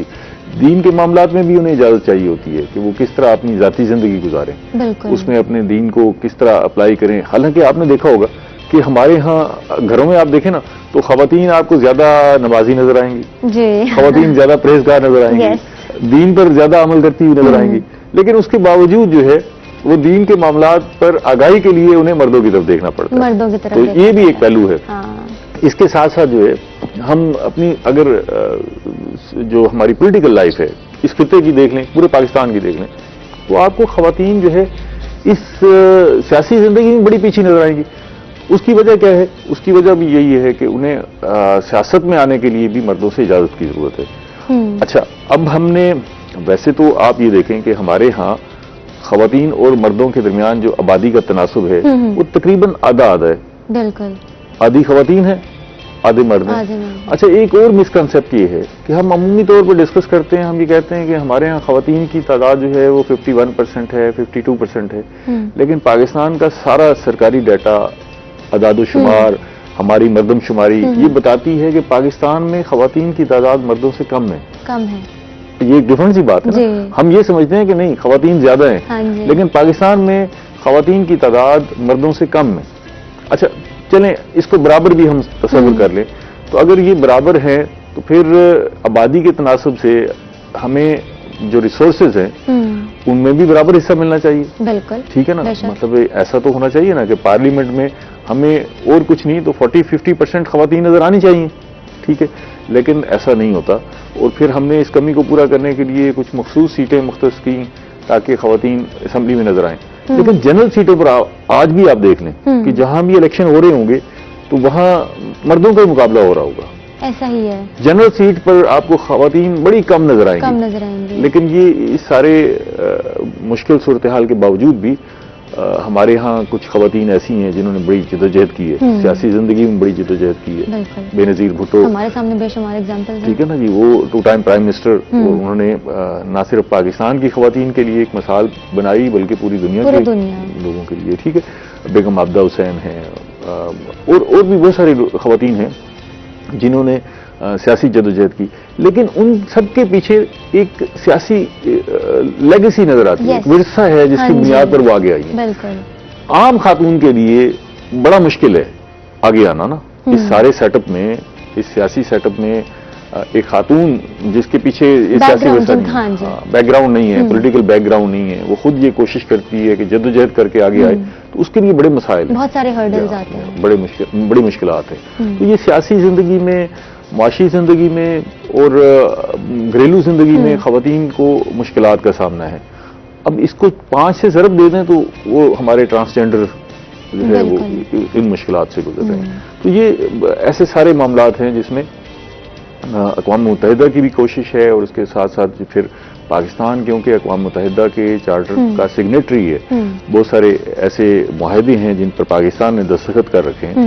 तो कोशिश ये है कि ख़वातीन को और बाकी जो मार्जिनलाइज ग्रुप हैं, जो पीछे रह गए हैं, उनको उनके हकूक दिए जाए, उनको आगे लाया जाए। बिल्कुल सर, आपने काफ़ी अच्छे तरीके से चीज़ों को एक्सप्लेन किया है। मेरा नेक्स्ट जो कंसर्न है, जी, आपने बोला कि आपकी सहाफ़त से जो वाबस्तगी है पिछले 30 सालों की ये कहानी है, तो आप अभी हुकूमती पॉलिसीज़ के बारे में क्या कहेंगे? कितने तरक्याती काम हो रहे हैं मुल्तान में? अच्छा देखिए, ये जो फेज है जी, इसको खास तौर पे आप जरा मुख्तलिफ अंदाज से देखना पड़ेगा। उसकी वजह यह है कि हम इस वक्त पूरी दुनिया की मईशत पर एक स्ट्रेस है, शदीद दबाव है। बिल्कुल। पाकिस्तान की मईशत पर भी उसी तरह का दबाव है। उसकी वजह सबसे बड़ी वजह तो ये कोरोना है, ठीक है ना जी। कोरोना की वजह से पूरी मुल्क की मईशत पर इतना शदीद दबाव आया कि हमें जो तरक्याती अखराजात थे उनको भी सुकेड़ना पड़ा, ठीक है ना। जहां जहां हमने पैसे रखे हुए थे उनको पैसे विथड्रॉ करने पड़े, क्योंकि आमदनी कम हो गई, हमारी मईशत पर दबाव आ गया, रुपया बड़ा दबाव का शिकार हो गया, हम कर्जों की मुश्किल में फंस गए। लेकिन अब जाहिर है जो हुकूमत में जो भी सियासी जमात मौजूद होती है उसने अवाम को जवाब भी देना होता है। वो सिर्फ ये नहीं कह सकती थी कोरोना की वजह से हम जो है तरक्याती काम नहीं करवा सके। आगे इलेक्शन का फेज आने वाला है, बिल्कुल, ठीक है ना जी। अब हमारे यहाँ तो जब 3 साल गुजर जाए तो अगला साल इलेक्शन की तैयारी का होता है और आखिरी साल जो है वो तकरीबन इलेक्शन का होता है, ठीक है। तो अब ये फेज आ गया है इलेक्शन की प्रिपरेशन का। हाँ जी। अब इसमें जो सियासी जमातें हैं उनकी जितनी सियासत हो रही है उसको आप प्री इलेक्शन फेज की सियासत कह लें, ठीक है ना। बिल्कुल ऐसा ही है। अपोजिशन ने भी ये शोर डालना है कि जी आपने क्या किया, और हुकूमत ने भी बताना है कि हमने क्या किया। तो इस वक्त जो है थोड़ा सा पेस निस्बतन तेज हुआ है तरक्याती कामों के हवाले से। अच्छा, तरक्याती काम हम जो बड़े बड़े काम होते हैं जिनको हम ये कहते हैं कि सड़कें आपने बना ली, पुल बना दिए, फ्लाईओवर बना दिए, अच्छा उससे तो बज़ाहिर नजर आता है कि तरक्याती काम हो रहे हैं, लेकिन जो हमारे गली मोहल्ले हैं वो बड़े पीछे रह गए। आपने देखा, बिल्कुल, अब भी आप जाती होंगी तो आपको गलियां खंडर बनी हुई नजर आती हैं। बिल्कुल ऐसा लगता है कि कोई तब्दीली नहीं आई, ठीक है। कहीं पानी खड़ा हुआ है, कहीं गंदगी के ढेर हैं, कहीं जो है वो सीवरेज टूटी पड़ी है, ठीक है ना जी, सड़क पर गड्ढे हैं। तो ये काम सारा था बल्दियाती इदारों के करने का।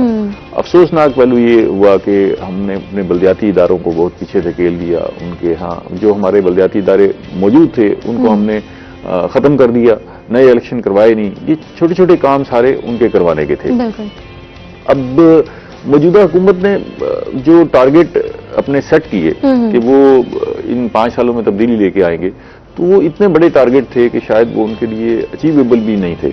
5 सालों में अचीवेबल नहीं थे या वैसे अचीवेबल तो हैं, अचीवेबल तो हैं, लेकिन वो 5 सालों में, जैसे आपने कहा कि हम एक बिलियन ट्री सुनामी ला रहे हैं, ठीक है ना जी, अच्छी बात है, आप दरख्त लगाएं, लेकिन जाहिर है उसके असरात जो है वो सिर्फ 5 सालों में जाहिर नहीं होंगे, उसको टाइम चाहिए ना जी, ठीक है। अच्छा, इसी तरह आपने कहा कि जी हम सिर्फ फोकस कर दिया कि जी हम एहतसाब करेंगे, तो एहतसाब का जो अमल है वो एक ग्रेजुअल अमल होता है, वो एक दिन में सारा कुछ नहीं हो सकता। अब हमें चाहिए क्या था? हमें इस वक्त जो है चाहिए था कि पूरे मुल्क में हम सफाई का निज़ाम बेहतर कर लेते। हमारे यहाँ आज भी सफाई का निज़ाम बहुत नाकिस है। तो हुकूमती नुमाइंदों का तो ये जोरों शोर से कहना है कि मुल्तान बहुत तब्दील हो चुका है, मुल्तान में बड़ा काम हो रहा है। आप खुद बताएं, आप भी बाहर जाती हैं, निकलती हैं, गलियों मोहल्लों में जाती हैं, आप रोड शोज भी करती रही, तो आपको महसूस होता है कि कोई तब्दीली हुई है? अगर हम मेजॉरिटी बात करें, अगर हम मेजर सेक्शन की बात करें, तो मैं समझती हूँ कि बहुत सारे एरियाज ऐसे हैं जहाँ पर फोकस करने की बहुत जरूरत है। सफाई के मामले में हम सड़कों की बात करें, हम सीवरेज की बात करें, तो अगर आप एक गली में एंटर होते, एक स्ट्रीट में आप एंटर होते, तो आपको बेशुमार मसाइल नजर आते हैं जिन पर बात करने के लिए कोई नहीं खड़ा हुआ। तो ये कहा तो बहुत जा रहा है कि मुल्तान तब्दील हो रहा है, मुल्तान में सफाई का निजाम बेहतर किया जा रहा है, सड़कों की जो हालत है वो बेहतर की जा रही है, यानी इन चीजों के ऊपर जोर दिया जा रहा है और फोकस किया जा रहा है, लेकिन अगर हम जाकर देखें तो ऐसा कुछ नहीं नजर नहीं आता।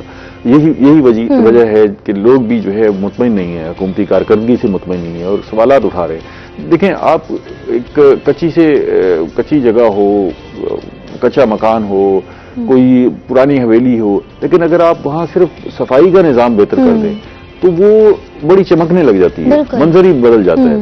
तो अगर मौजूदा हुकूमत सिर्फ सफाई के निजाम को, क्लीनिनेस को प्रायोरिटी दे देती, कि पूरे मुल्क में हमने सफाई का, अच्छा इस पे बहुत ज्यादा वसाइल खर्च नहीं होने थे, तो वसाइल जरूर खर्च होते लेकिन इतने ज्यादा खर्च नहीं होते जो हमारी एक्सेस से बाहर निकल जाते, हमारी पहुंच में होने थे। तो सिर्फ अगर पूरे मुल्क में हम सफाई का निजाम 100% क्लीनलीनेस कर देते कि हमने तमाम जो कूड़ा है वो सारा उठाना है पूरे मुल्क का, तो हम जो हमारी अगर आप सड़कें ना भी बनाते, सिर्फ उनको मुरम्मत कर लेते, और अगर हम गलियों मोहल्लों को मुरम्मत कर लेते और सफाई कर लेते, तो हमारे मुल्क का मंजर बदल जाता। हमें ऐसा व्यू आता कि शायद हम भी किसी तरक्की याफ्ता मुल्क में रह रहे हैं, कोई यूरोप में आ गए, ठीक है ना। अच्छा वहाँ क्या है, वहाँ उन्होंने सड़कें इतनी खुली नहीं की, वहाँ उन्होंने अपनी जो पुरानी बिल्डिंग्स थी उनको ही प्रिजर्व किया, उनको महफूज किया है और सफाई का निजाम बेहतर किया। अब हमारे यहाँ ये है कि कूड़ा करकट जो है वो अगर कहीं बिल पड़ी हुई है या कहीं जो है कंटेनर पड़ा हुआ है, तो आपको नजर आएगा कंटेनर से बाहर जो है वो कूड़ा पड़ा होगा, ठीक है ना, उसको अंदर डालना भी लोग पसंद नहीं करते। अब ये इन्फोर्स किसने करवाना है? ये ऑब्वियसली हुकूमत ने कराना, लेकिन आप क्या समझते हैं कि इंडिविजुअल रिस्पॉन्सिबिलिटी कितनी जरूरी है? अच्छा देखिए, ये बड़ा अहम सवाल आपने किया। इंडिविजुअल रिस्पॉन्सिबिलिटी जो है वो यकीनन अगर फर्द ठीक होगा तो माशरा ठीक होगा, क्योंकि अफराद के मजमूए से ही माशरा बनता है। लेकिन अब दो पहलू हैं, एक तो है अवेयरनेस कि हम अपने लोगों को आगाही किस तरह दे रहे हैं और किस हद तक दे रहे हैं, उनको सिविक सेंस जो होती है, एक माशरे में रहने के जो असूल होते हैं वो हम किस हद तक सिखा रहे हैं, एक ये पहलू है। दूसरा एक होता है कानून का ऑर्बिट, कि हम कानून के अंदर उनको किस तरह जगड़ लेते हैं कि कोई आदमी मजबूर हो कि वो जो माशरे के असूल हैं उन पर लाजमी अमल दरामद करे। ये दोनों पहलू हैं। इत्तेफाक से या बदकिस्मती से हम इन दोनों पहलुओं में कमजोर रहे। मैं आपको दोनों को अलग अलग बता देता हूँ। मिसाल के तौर पर हमें अपने लोगों को बताना चाहिए था कि उनके हकूक क्या है। एग्जैक्टली ठीक है, बिल्कुल। हमने अपने हकूक को, जो बुनियादी हकूक हैं लोगों के, जो आइन और कानून उन्हें देता है, हमें उसे निसाब का हिस्सा बनाना चाहिए था, ताकि जो लोग पढ़ रहे हैं, चाहे वो मदरसे का निसाब होता, चाहे स्कूल का निसाब होता, उन्हें बताया जाता। हमें अपने ट्रैफिक कवानीन जो है, बुनियादी कवानीन, वो अपने बच्चों को बताने चाहिए थे, उनको आगाही देनी चाहिए थी। लेकिन आज भी आप देखें, सड़क पर चलना है, पैदल चलना है, तो किस तरह चलना है? पैदल चलने के भी कवानीन है, लेकिन हम में से कोई भी नहीं जानता कि हमें अगर पैदल चलना है तो किस तरह चलना है, सड़क पार करनी है तो किस तरह पार करनी है, एक राउंड अबाउट को, एक चौक को हमने क्रॉस करना है तो कैसे करना है, किसी को कुछ नहीं पता, क्योंकि हमने अपने ट्रैफिक कवानीन जो है वो शामिल नहीं किए निसाब में। अच्छा, इसी तरह तिबी इमदाद है, फर्स्ट एड है। आप देखें कि कहीं अगर कोई बंदा मोटरसाइकिल से गिर के जख्मी हो गया है, तो वहां 200 लोगों का मजमा इकट्ठा होगा, लेकिन एक बंदे के अंदर भी ये एबिलिटी नहीं होगी कि उसको फर्स्ट एड दे सके। ठीक है, इसलिए कि हमने अपने बच्चों को ये सिखाया ही नहीं कि फर्स्ट एड कैसे देनी है, ठीक कैसे देनी है। अच्छा, क्लीनलीनेस के असूल हैं, ठीक है, सफाई का निजाम जिसका हम जिक्र कर रहे थे कि सफाई का निजाम कैसे हमने ठीक करना है, ये निसाब का हिस्सा होना चाहिए था ना, लेकिन ना हमने मदारस में पढ़ाया है, ना स्कूलों में पढ़ाया है। और प्रैक्टिकल काम भी होना चाहिए इस पे, बच्चों के स्कूल लेवल पे। बिल्कुल, तो ये सारे मामलात हैं आगाही के, ठीक है ना जी। इसी तरह और भी बहुत सारे शोबे हैं जिनको हम अपने निसाब में शामिल करते, बच्चों को इसकी तरबियत देते। बाहर जो है स्कूलों में जो लर्निंग की क्लासेस होती हैं, प्री लर्निंग का जो पीरियड होते हैं, उसमें तो बच्चों को कतार बनाना सिखाते हैं कि आपने जिंदगी में कतार बनानी कैसे है, अपने ये आपका हक भी है और आप पर ऑब्लिगेशंस भी हैं। हम बैंक में खड़े हों, 20 लोग इकट्ठे खड़े होंगे काउंटर पर, ठीक है, हमने उनको नहीं बताया कि आप कतार बना लें तो उसका फायदा क्या होगा, ठीक है ना, सबके हकूक भी और सबके फराइज भी पूरे होंगे। तो ये सारे मामलात थे जिनको हमने आगाही के तौर पर शामिल करना था। ये चीजें बड़ी जरूरी हैं। सर, आपने जेंडर डिस्क्रिमिनेशन की बात की, ऑब्वियसली बहुत ही एक मेजर टॉपिक है, मैं समझती हूँ, लेकिन जेंडर डिस्क्रिमिनेशन के साथ साथ अगर हम आपसे ये सवाल करें कि क्या मीडिया में भी डिस्क्रिमिनेशन एग्जिस्ट करती है?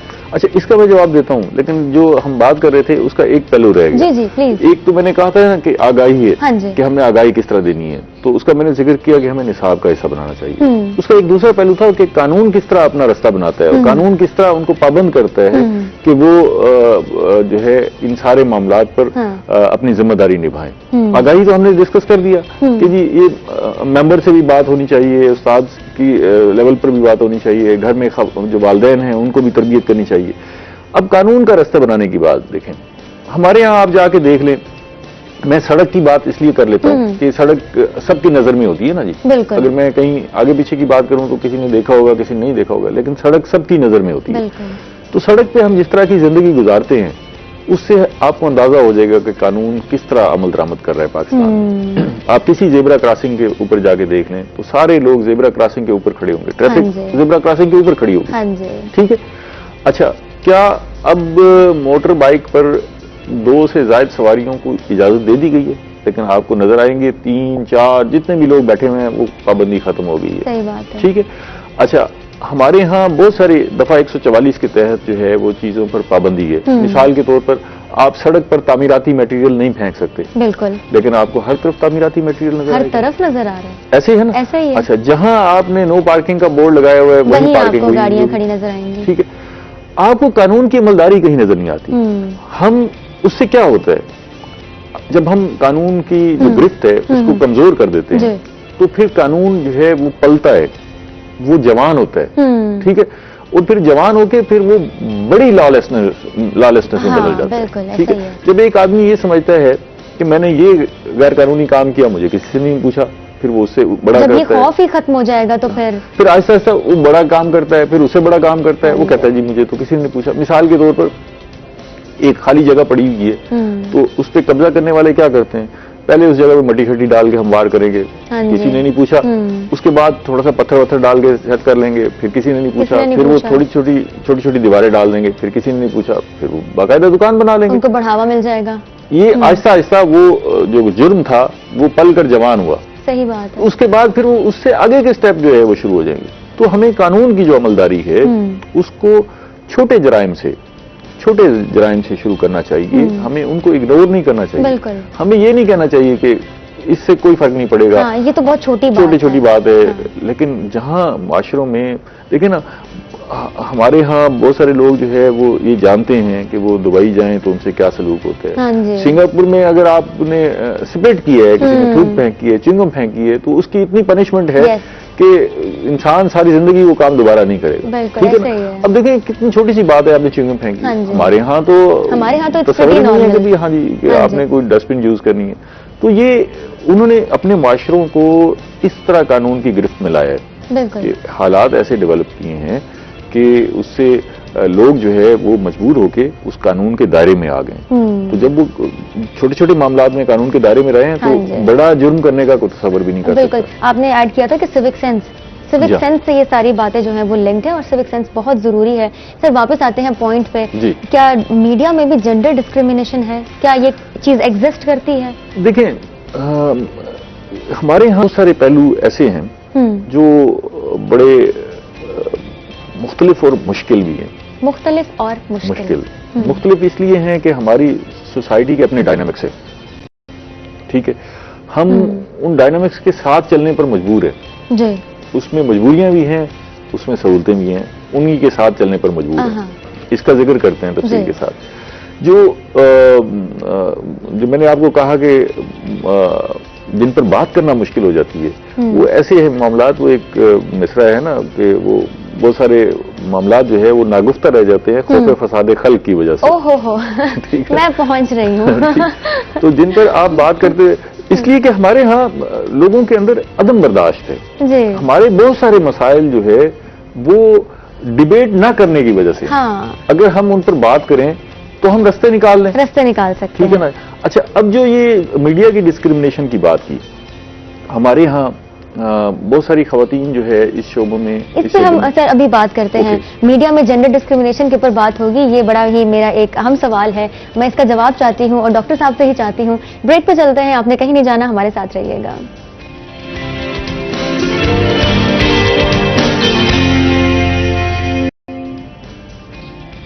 वेलकम बैक जी। एक दफा फिर से आपको खुशामदीद कहते हैं रोही एट 10 में। और हमारी बड़ी अच्छी सी, बहुत ही प्रोडक्टिव सी डिस्कशन चल रही है, हेल्दी डिबेट चल रही है डॉक्टर अमजद बुखारी साहब के साथ, हमारे रोही के सबसे सीनियर और एडिटर हैं।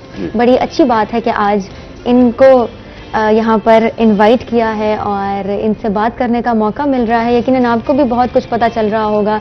बहुत सारी चीजें हैं, बहुत सारी बातें हैं जो जाननी है, जो पूछनी है, लेकिन मीडिया में डिस्क्रिमिनेशन के हवाले से बात हो रही थी और आपने बोला कि कुछ चीजें ऐसी होती हैं जिन पर बात किया जाए तो शायद उसके नेगेटिव कॉन्सिक्वेंसेज हो सकते हैं, तो बात को प्लीज कंटिन्यू करते हैं। जी, एक तो हमने ना कुछ शोबे मखसूस कर दिए हैं खवातीन के लिए और मर्दों के लिए, लिमिट कर दिए, लिमिट कर दिए हैं। मिसाल के तौर पर हमने किचन को महदूद कर दिया है कि यहाँ पर सिर्फ खातून होगी, ठीक है ना, हमारा दीन कहता है ना जो है वो कानून कहते हैं, ठीक है ना, कोई आइन कहता है, ठीक है, लेकिन हमने खुद ये किया कि भी खवातीन जो है वो किचन संभालेंगी, हमने मुख्तलिफ स्टैंडर्ड्स बना दिए, स्टैंडर्ड्स बना लिए हैं। अच्छा, अब उसमें अगर कोई मर्द जाके कोई कुकिंग करता भी है तो उसको अजीब सी नजरों से देखा जाता है। तुम शेफ हो, तुम कुक हो, मतलब हमने स्टैंडर्ड्स बना लिए हैं। तो ये ऐसे ही है कुछ शोबे, मिसाल के तौर पर इंजीनियरिंग में अगर खवातीन आए तो उनको अजीब सी नजरों से देखा जाता है कि ये खातून इंजीनियर कैसे काम करेगी। अच्छा, जो इंजीनियरिंग करके आती हैं खवातीन उनको आगे जॉब्स नहीं मिलती।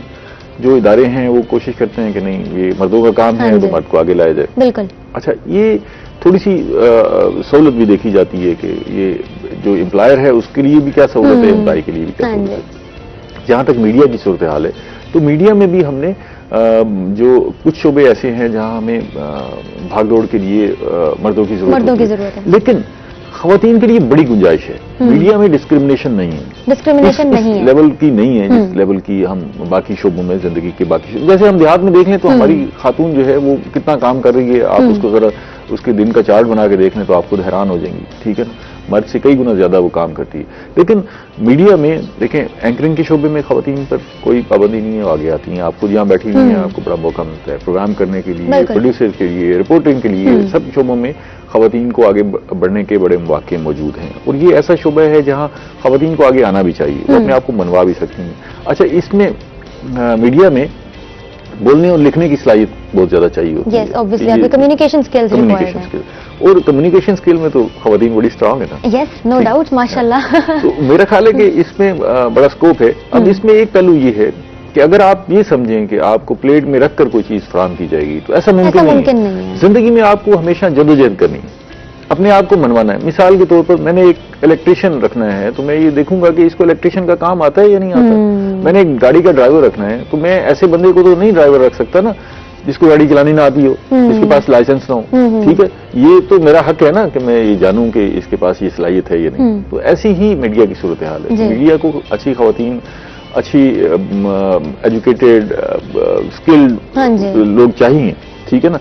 लेकिन आप जो खवातीन इस शोबे में हैं वो ये समझें कि उनको प्लेट में रख के सारा कुछ मिल जाएगा, ऐसा। और अगर हम रिपोर्टिंग की बात करें, और रिपोर्टिंग में ऑब्वियसली एक टर्म है कि बीट है, मुख्तलिफ बीट्स हैं जो रिपोर्टर्स को असाइन की जाती हैं। अगर हम बिलफर्ज हम ताजरों की बीट के हवाले से बात करें कि ताजरों की खबरें हमने कवर करनी है, तो आप समझते हैं कि खवातीन इसको अच्छे से कवर कर सकती हैं, एक खातून रिपोर्टर? बिल्कुल कर सकती हैं। मैं तो इससे बड़ी मिसाल देता हूँ कि आप देखें कि हमारे यहाँ जो प्रोसेशन होते हैं, खासतौर पे सियासी जमातों के जलसे, एहतजाज, धरने, ठीक है, जिनमें लाखों लोगों की इन्वॉल्वमेंट होती है, तो वहां भी जिन खवातीन ने रिपोर्टिंग की है उन्होंने अपने आप को मनवाया है, आपने देखा होगा। और वहां पर मेल रिपोर्ट करती हैं, बल्कि कई खवातीन वहां से प्रोग्राम करती हैं, इंटरव्यूज करती हैं। तो उन्होंने मुझे एक पॉइंट, एक वाकया याद आ गया कि last year Cholistan jeep rally, last year भी क्या इसी साल जनवरी फरवरी आई गैस, मुझे सही से याद नहीं आ रहा है, तो फरवरी की कोई तारीख थी 13 या 14 और चोलिस्तान जीप रैली हुई थी, तो I was the only one female और लाखों का मजमा था, सब मर्द हजरात थे और मैं वाहिद मीडिया से एक खातून थी जिसकी ड्यूटी थी कि वहां पर जाके प्रोग्राम करना है, और चूंकि वहां पर सारे मर्द हजरात थे तो सब मर्दों से ही बात करनी थी। तो ये जो हमने स्टिग्मा बना लिया है ना, ये जो हमने मुख्तलिफ चीजें एसोसिएट, नेगेटिव चीजें हमने मीडिया के साथ एसोसिएट कर दी हैं, आई थिंक ये मिसकंसेप्शंस भी दूर करने की जरूरत है। बिल्कुल ठीक है। खातून जो वो कुछ नहीं कर सकती, खवातीन कर सकती हैं। और मुझे याद है मैंने 2 दिन घर से बाहर गुजारे थे और वहीं पर स्टे किया था और फिर मैं 2 दिन बाद घर वापस आई थी, तो इट वेंट प्रीटी वेल। लेकिन उसके लिए कॉन्फिडेंस रिक्वायर्ड था, उसके लिए मुझे अपने आप को समझाने की जरूरत थी कि महाजबीन तुमने खौफ नहीं करना, डरना नहीं है, तुम कर सकती हो, तुम करने आई और तुम कर लोगी। तो जैसा मर्जी मौसम था, मुझे काम करना था, तो डेडिकेशन बहुत मैटर करती है। आपकी वह मौजूदगी बाकी खवातीन के लिए भी इंस्पिरेशन, यस, कि उन्होंने देखा, और खासतौर पे जो खवातीन मीडिया में आने की ख्वाहिशमंद है, उन्होंने देखा कि अगर महाजमीन वहां से जाके प्रोग्राम कर सकती है, हम क्यों नहीं, ठीक है ना, और सहरा में खड़ी होकर प्रोग्राम कर सकती है, तो हम क्यों नहीं कर सकते। तो ये ओपन फील्ड है, यहाँ बड़े मौके हैं जो खवातीन इधर आना चाहती हैं और आगे बढ़ना चाहती हैं उनके लिए बड़े मौके हैं। अच्छा, आपके प्रोग्राम को बड़ा पसंद किया गया वहाँ से, अल्हम्दुलिल्लाह देखा, ठीक है ना। जैसे बाकी भी तो सारे मेल रिपोर्टर्स वहाँ मौजूद थे, लेकिन जब जिक्र होगा तो आपके प्रोग्राम का ज्यादा जिक्र होगा, ठीक है ना, क्योंकि वो डिफरेंट था, ठीक है। तो इसी तरह हर शोबे में हम अभी जिक्र कर रहे थे कि जलसों में, धरनों में, जुलूसों में, वहाँ पर हत्या की जो chaos वाला एनवायरनमेंट हमने पिछले कोई 10-12 साल बड़े मुश्किल गुजारे दहशतगर्दी के जो years से, उसमें भी हमने देखा खवातीन रिपोर्टिंग कर रही थी, ठीक है। ऐसे इवेंट से जहाँ पर खुदा ना खासा इस किस्म के वाकयात हो गए, वहाँ भी खवातीन ने पहुंच के रिपोर्टिंग की है, तो वो डिफरेंट सा माहौल, ठीक है। तो ये बड़ी गुंजाइश है। Thank you so much sir, आपने बहुत सारे जो मिसकंसेप्शंस हैं उनको भी क्लियर किया और बहुत इन डिटेल डिस्कशन रही है। ब्रेक पर चलते हैं सर, और ब्रेक से वापस आएंगे और जिन मेहमान का मैं जिक्र कर रही थी वो पहुंच चुके हैं, तो उनके साथ बहुत ही मजेदार सी गपशप होने जा रही है। कहीं मत जाइएगा, हमारे साथ रहिएगा।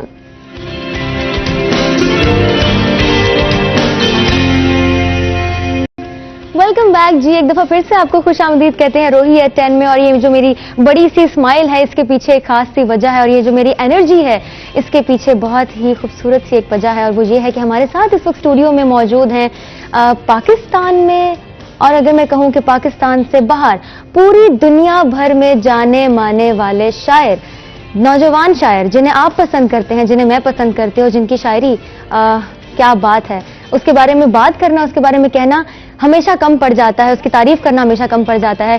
आप बहुत एंजॉय करने वाले हैं, आपको बहुत सारी बातें पता चलने वाली हैं। हमारे साथ इस वक्त मौजूद हैं अली ज़रियोन। अस्सलाम वालेकुम, कैसे हैं आप कैसी हैं? मैं बिल्कुल ठीक हूँ और आपको यहाँ पाके और ज्यादा खुश हूँ। मुझे भी बहुत अच्छा लग रहा है रोही पे, और रोही चैनल जो है वो हम सब देखते भी हैं, जब भी वक्त मिलता है मैं तो लाजमी देखता हूँ यहाँ के। वेरी गुड, अब हमारे लिए तो बड़ी बात है ये।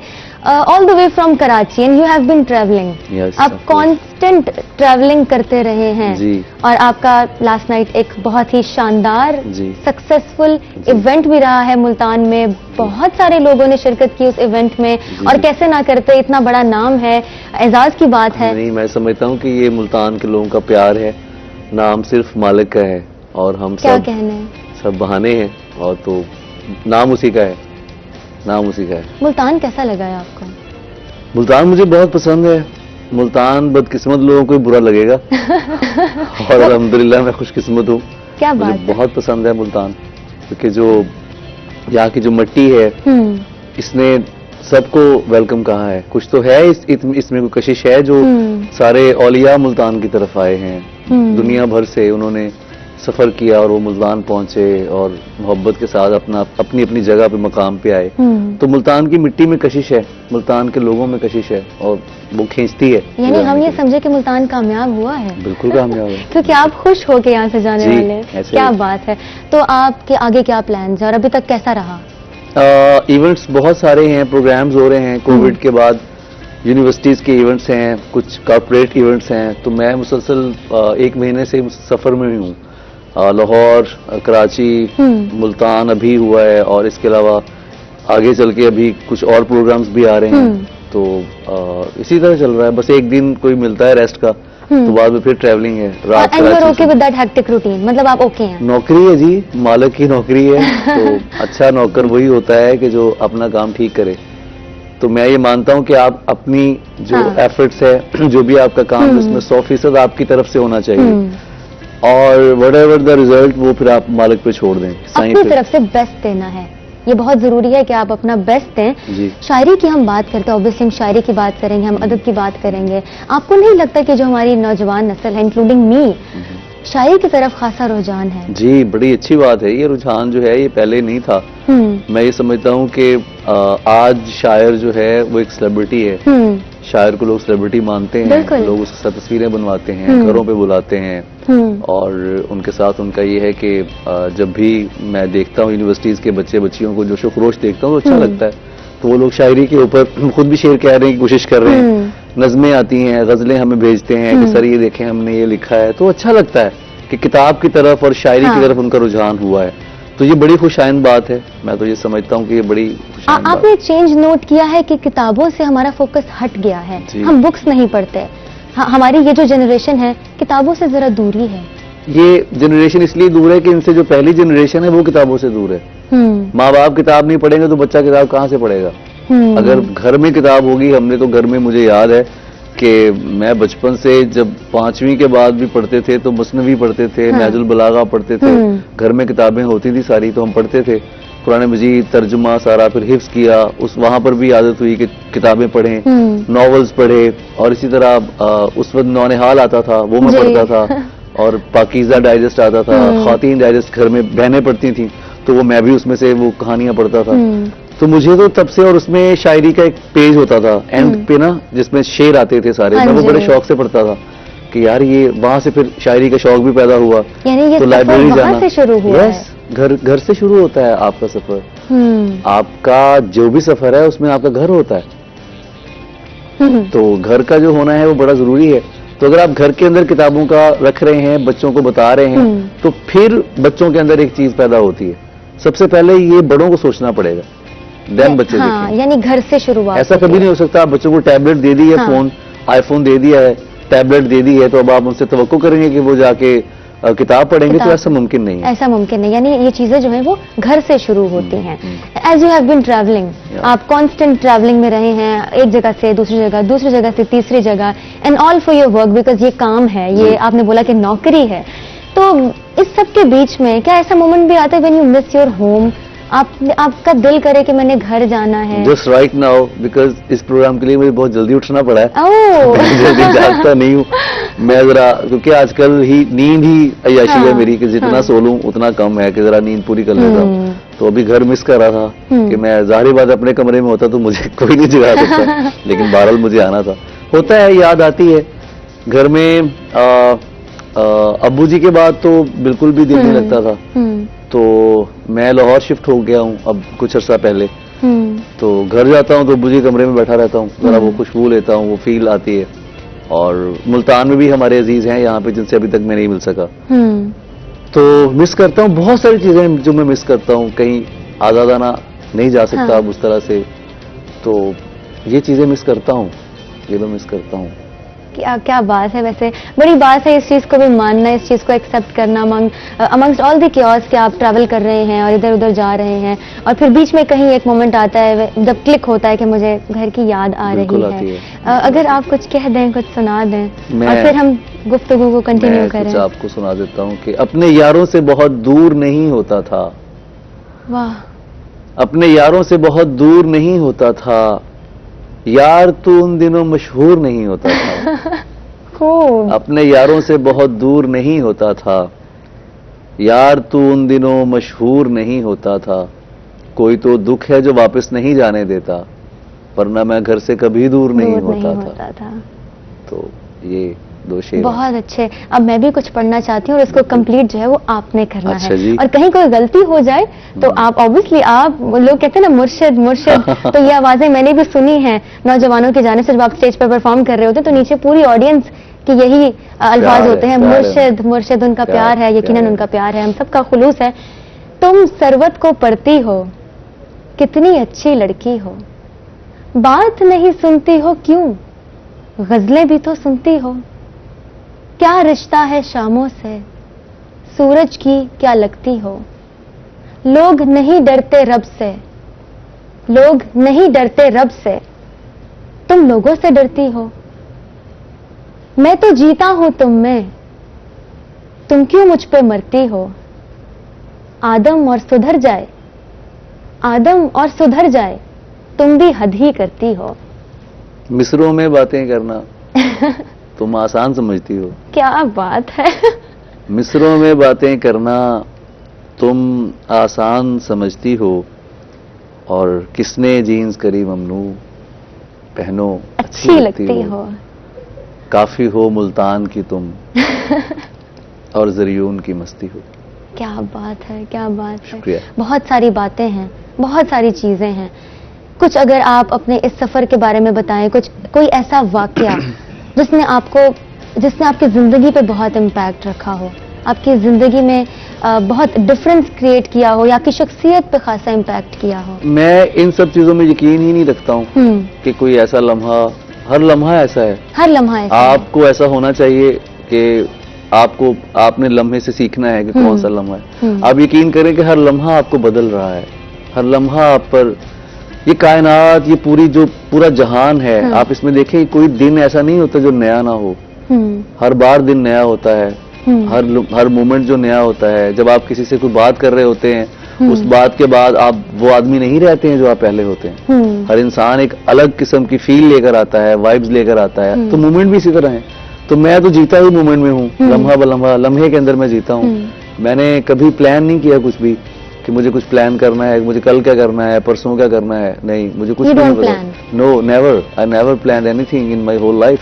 मैंने कभी भी मैं यहाँ बैठा हूँ, मैं आपसे बात कर रहा हूँ, तो वेरी नेक्स्ट मोमेंट्स के तो होते हैं कि अभी प्रोग्राम खत्म होगा तो मैं इधर चला जाऊंगा, इधर होटल चला जाऊंगा, ऐसा।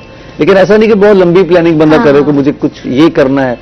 मैंने कभी कुछ भी प्लान नहीं किया। नहीं, जिंदगी ने जो दिया है मुझे, मैं ये दोस्तों से कहता भी हूँ कि साईं ने इतनी इज्जत बगैर किसी प्लानिंग के दी है, बगैर किसी लॉबिंग के दी है, तो मैं अब खुद से क्यों सोचूं? मालिक जाने, मालिक का काम जाने। तो वो बहुत अच्छा प्लानर है। उसकी प्लानिंग के तहत जो चलना है ना, हम अपनी लाइफ को, बड़ा मुश्किल लगता है ना, खुदा पे छोड़ देना, मालिक पे छोड़ देना, इसके बगैर कोई चारा नहीं है आपके पास। आपकी बहुत सारी टेंशनें खत्म हो जाती हैं। एट द मोमेंट हमें मुश्किल लग रहा होता है, लेकिन ये है नहीं। आप जब अल्लाह पे छोड़ देते हैं ना कि तू जाने, तो रास्ते आसान हो जाते हैं। बिल्कुल। मतलब मेरी जो एक वो जो है ना परेशानी की, मैं जो ये करना है, कैसे करूंगा, साईं तू जो है ना बेहतर करने वाला है। मेरा काम ये है कि मैं जो कर रहा हूँ उसे 100% ईमानदारी से करूँ, उसमें कोई मिलावट ना हो। So this is what I do. This poetry is मैंने हमेशा कहा है कि मैं कोई पोइट नहीं हूँ। इस जो है, इस my medium to convey to myself. अपने आप को जो है ना, कुछ अपने आप को कन्वे करना, and then convey myself to everyone. उसका अगला शेर भी था मेरा इस पर कि शायरी मशगला नहीं मेरा, इससे दुनिया को देखता हूँ मैं। तो मैं दुनिया को इससे देखता हूँ। तो इस सारी चीजें इसके अंदर हैं। असरअंदाज तो हर चीज होती है।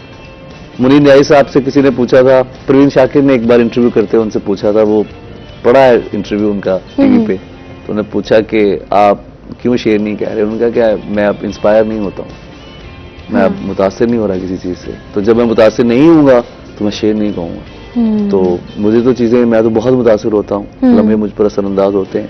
इसको मैंने शेर में भी कहा था कि सब कर लेना, लम्हे जाया मत करना। सब कर लेना, लम्हे जाया मत करना। गलत जगह पर जज्बे जाया मत करना। क्या बात है। जिनकी आंखें प्यारी बातें झूठी हों, जिनकी आंखें प्यारी बातें झूठी हों, उन पर अपने सपने जाया मत करना। बहुत खूब। जिन लोगों को खामोशी की कदर ना हो, उनकी खातिर लहजे जाया मत करना। याद का ये दरवाजा बंद न करना दोस्त, मेरे खत और तोहफे जाया मत करना। क्या बात। रोजी रोटी देश में भी मिल सकती है, दूर भेज के रिश्ते जाया मत।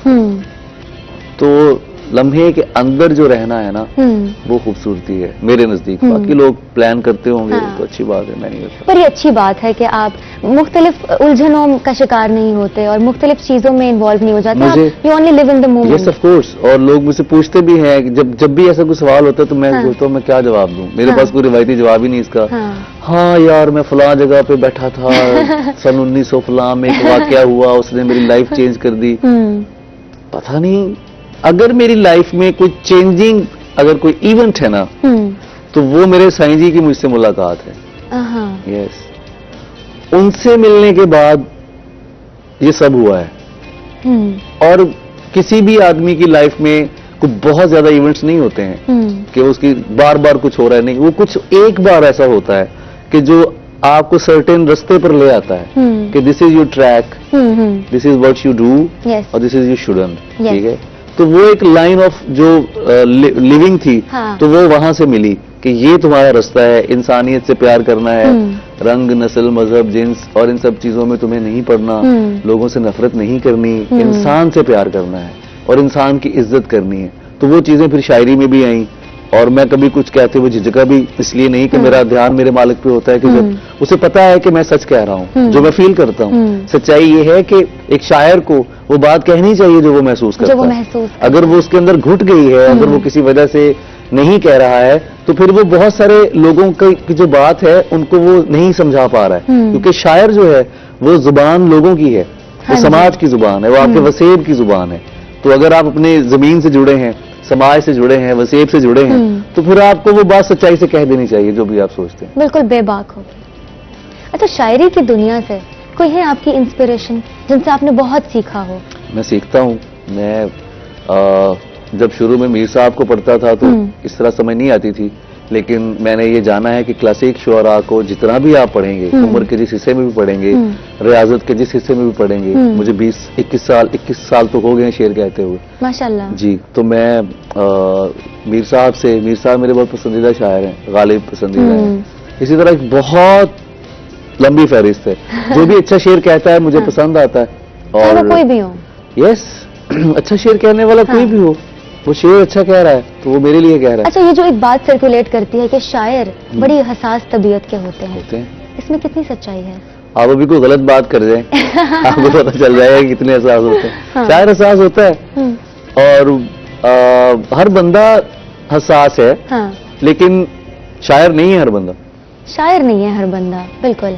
शायर जो है वो हसास होना उसकी एक सिफत है और शायर होना उसकी एक इजाफी सिफत है। यस। तो सेंसिटिव होते हैं शुअरा, बहुत सेंसिटिव होते हैं। सरवत हुसैन का शेर है।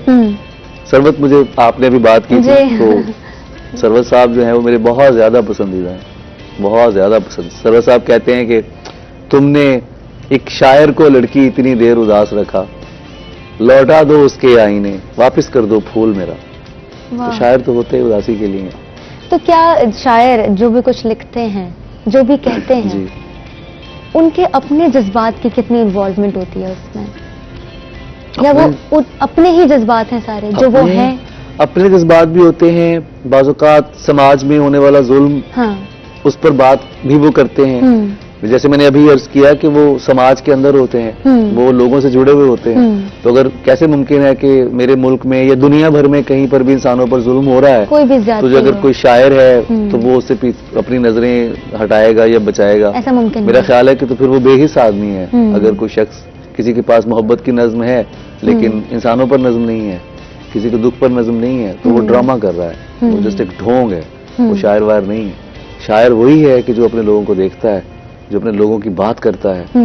बेशक वो एक कोई ऐसा नहीं है कि वो मजबूर है कि उसे करनी ही करनी है, ऐसा नहीं है, लेकिन ऐसा मुमकिन नहीं है कि आप एक समाज में रहते हो तो आप लोगों की बात ना करते हो, आप उन मसाइल पर बात ना करते हो कि जो अवाम को दरपेश हैं, जो लोगों को दरपेश हैं। और मेरी ऐसी कई समाजी नज़में हैं जो मैंने कही हैं, जिसके ऊपर बात भी होती रहती है। जैसे चूड़ा एक पंजाबी नज़म है मेरी, तो कुछ आप सुनाएं अगर। वो एक खासी तवील नज़म है और पंजाबी की कुछ है कि मैनू चूड़ा आखरे आए, सच कहना है चूड़ा ही है, तेरे घर दा कूड़ा जो मैं चुकदा हूं, कूड़ा चुकन वाले आखिर चूड़े ही ते हुंदे ने। सुबह सवेरे मिठियां नींदरा मानन वाले उच्चिया पाईया, सुबह सवेरे मिठियां नींदरा मानन वाले उच्चिया पाईया, फजरी वेले हथ विच बौकर मूंह ते साफा, दिल विच बच्चियां दी रोटी दा सुफना लैके तेरियां गलियां विच फिरदा वां चूड़ा ही है। की होया जे मेरे पुत्र डिग्री लै लई, चूड़े दा पुत्र एवें चूड़ा मेरे धी पुत्र भी चूड़े। मैनू चूड़ा आखण वाले आई ते दस दे, कौन सी जेड़ा मेहनत विच अजमत कहंदा सी, कौन सी जेदी पाक जुबान तो सोने रब ने फरमाया सी, सब आदम दे जाए ने ते आदम मिट्टी विचों सी। कौन सी जेड़ा काफरां दे बच्चियां नू भी सीने लांदा सी, मैं ते तेरियां नजरां विच चूड़ा ही हां, तू ते ओदा कलमा गोए, तैनू उसे पाक नबी दा वास्ता ही मैनू नीच मलीच नू कलमा पढ़ के दसी, तेरे विच नफरत दा कूड़ा कित्थों आया, एक मुस्लिम दे अंदर चूड़ा कित्थों आया। बहुत खूब। तो ये नज्म सच्ची है। बिल्कुल। और एक वाकया मेरे सामने हुआ था तो उस पर मैंने नज्म कही थी। अभी पिछले दिनों सियालकोट का इतना अलमनाक वाकया हुआ है, तो मैं चाहता हूँ, सोचता हूँ कि ऐसी नज्में होनी चाहिए जिसमें इंसानों के दुख हों और वो जो पूरा जो हमारे मुल्क के रहने वाले जो लोग हैं किसी भी कम्युनिटी से हों उनको इज्जत मिले, सबके लिए बात होनी चाहिए। बहुत खूब। इस वक्त आप सराइकी खित्ते से मुखातिब हैं, जनूबी पंजाब से। बहुत सारे लोग आपको इस वक्त देख रहे हैं, बराह रास्त सब लोग देख रहे हैं। उनका प्यार सराइकी खित्ता है, सराइकी भी आती है। मुझे एक मिसरा मैंने सराइकी में कहा है, मेरी बड़ी ख्वाहिश है कि मुझे सराइकी जुबान आए, क्योंकि ये बहुत खूबसूरत, मुझे ऐसा लगता है जैसे बहुत सारी शक्कर डाल दी जाए ना किसी चीज में तो वो सराइकी हो जाती है। वो मिठड़ी जुबान, मिठड़ी जुबान जी। तो मुझे एक मिसरा है कि तैको किवें डिसावा ए उम्रा तो लंबा थकेड़ा है क्या। अगर मैंने सही पढ़ रहा हूँ ना, मैं पढ़ रहे हैं, सही पढ़ रहे हैं, बिल्कुल ठीक पढ़ रहे हैं। किवें डिसावा ए उम्रा तो लंबा थकेड़ा है क्या, तू सराइकी नहीं जानता रायगानी नहीं जानता। तू सराइकी नहीं जानता रायगानी नहीं जानता। बहुत खूब, बहुत शुक्रिया। जितनी दफा भी कहूँ कि आपकी प्रेजेंस यहाँ पर बहुत मैटर करती है उतना कम होगा। बहुत बहुत शुक्रिया। उम्मीद करती हूँ कि आपका मुल्तान का जो टूर है वो अच्छा रहा होगा। यहाँ जो आपने थोड़ा सा वक्त दिया है हमारे लिए तो ये एजाज की बात है। उम्मीद करती हूँ आपको भी बहुत खुशी महसूस हुई होगी।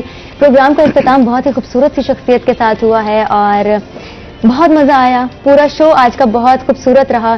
शायरी सीखी, शायरी सुनी, मोटिवेशनल स्पीकर्स को शामिल किया, सिंगर्स को शामिल किया, यूट्यूबर्स को शामिल किया और आखिर में एक बहुत ही खूबसूरत सी पर्सनालिटी, आपके पसंदीदा, मेरे पसंदीदा अली ज़रियून हमारे साथ आज शामिल थे। आपसे मुलाकात होगी कल ठीक 10 से 12 रोही या 10 में। कहीं मत जाइएगा, हमारे साथ रहिएगा ठीक 10 बजे तक। तब तक अपना बहुत सारा ख्याल रखें। महाजबीन आबिद को इजाजत दें, एहतियात भी करें। अल्लाह हाफिज।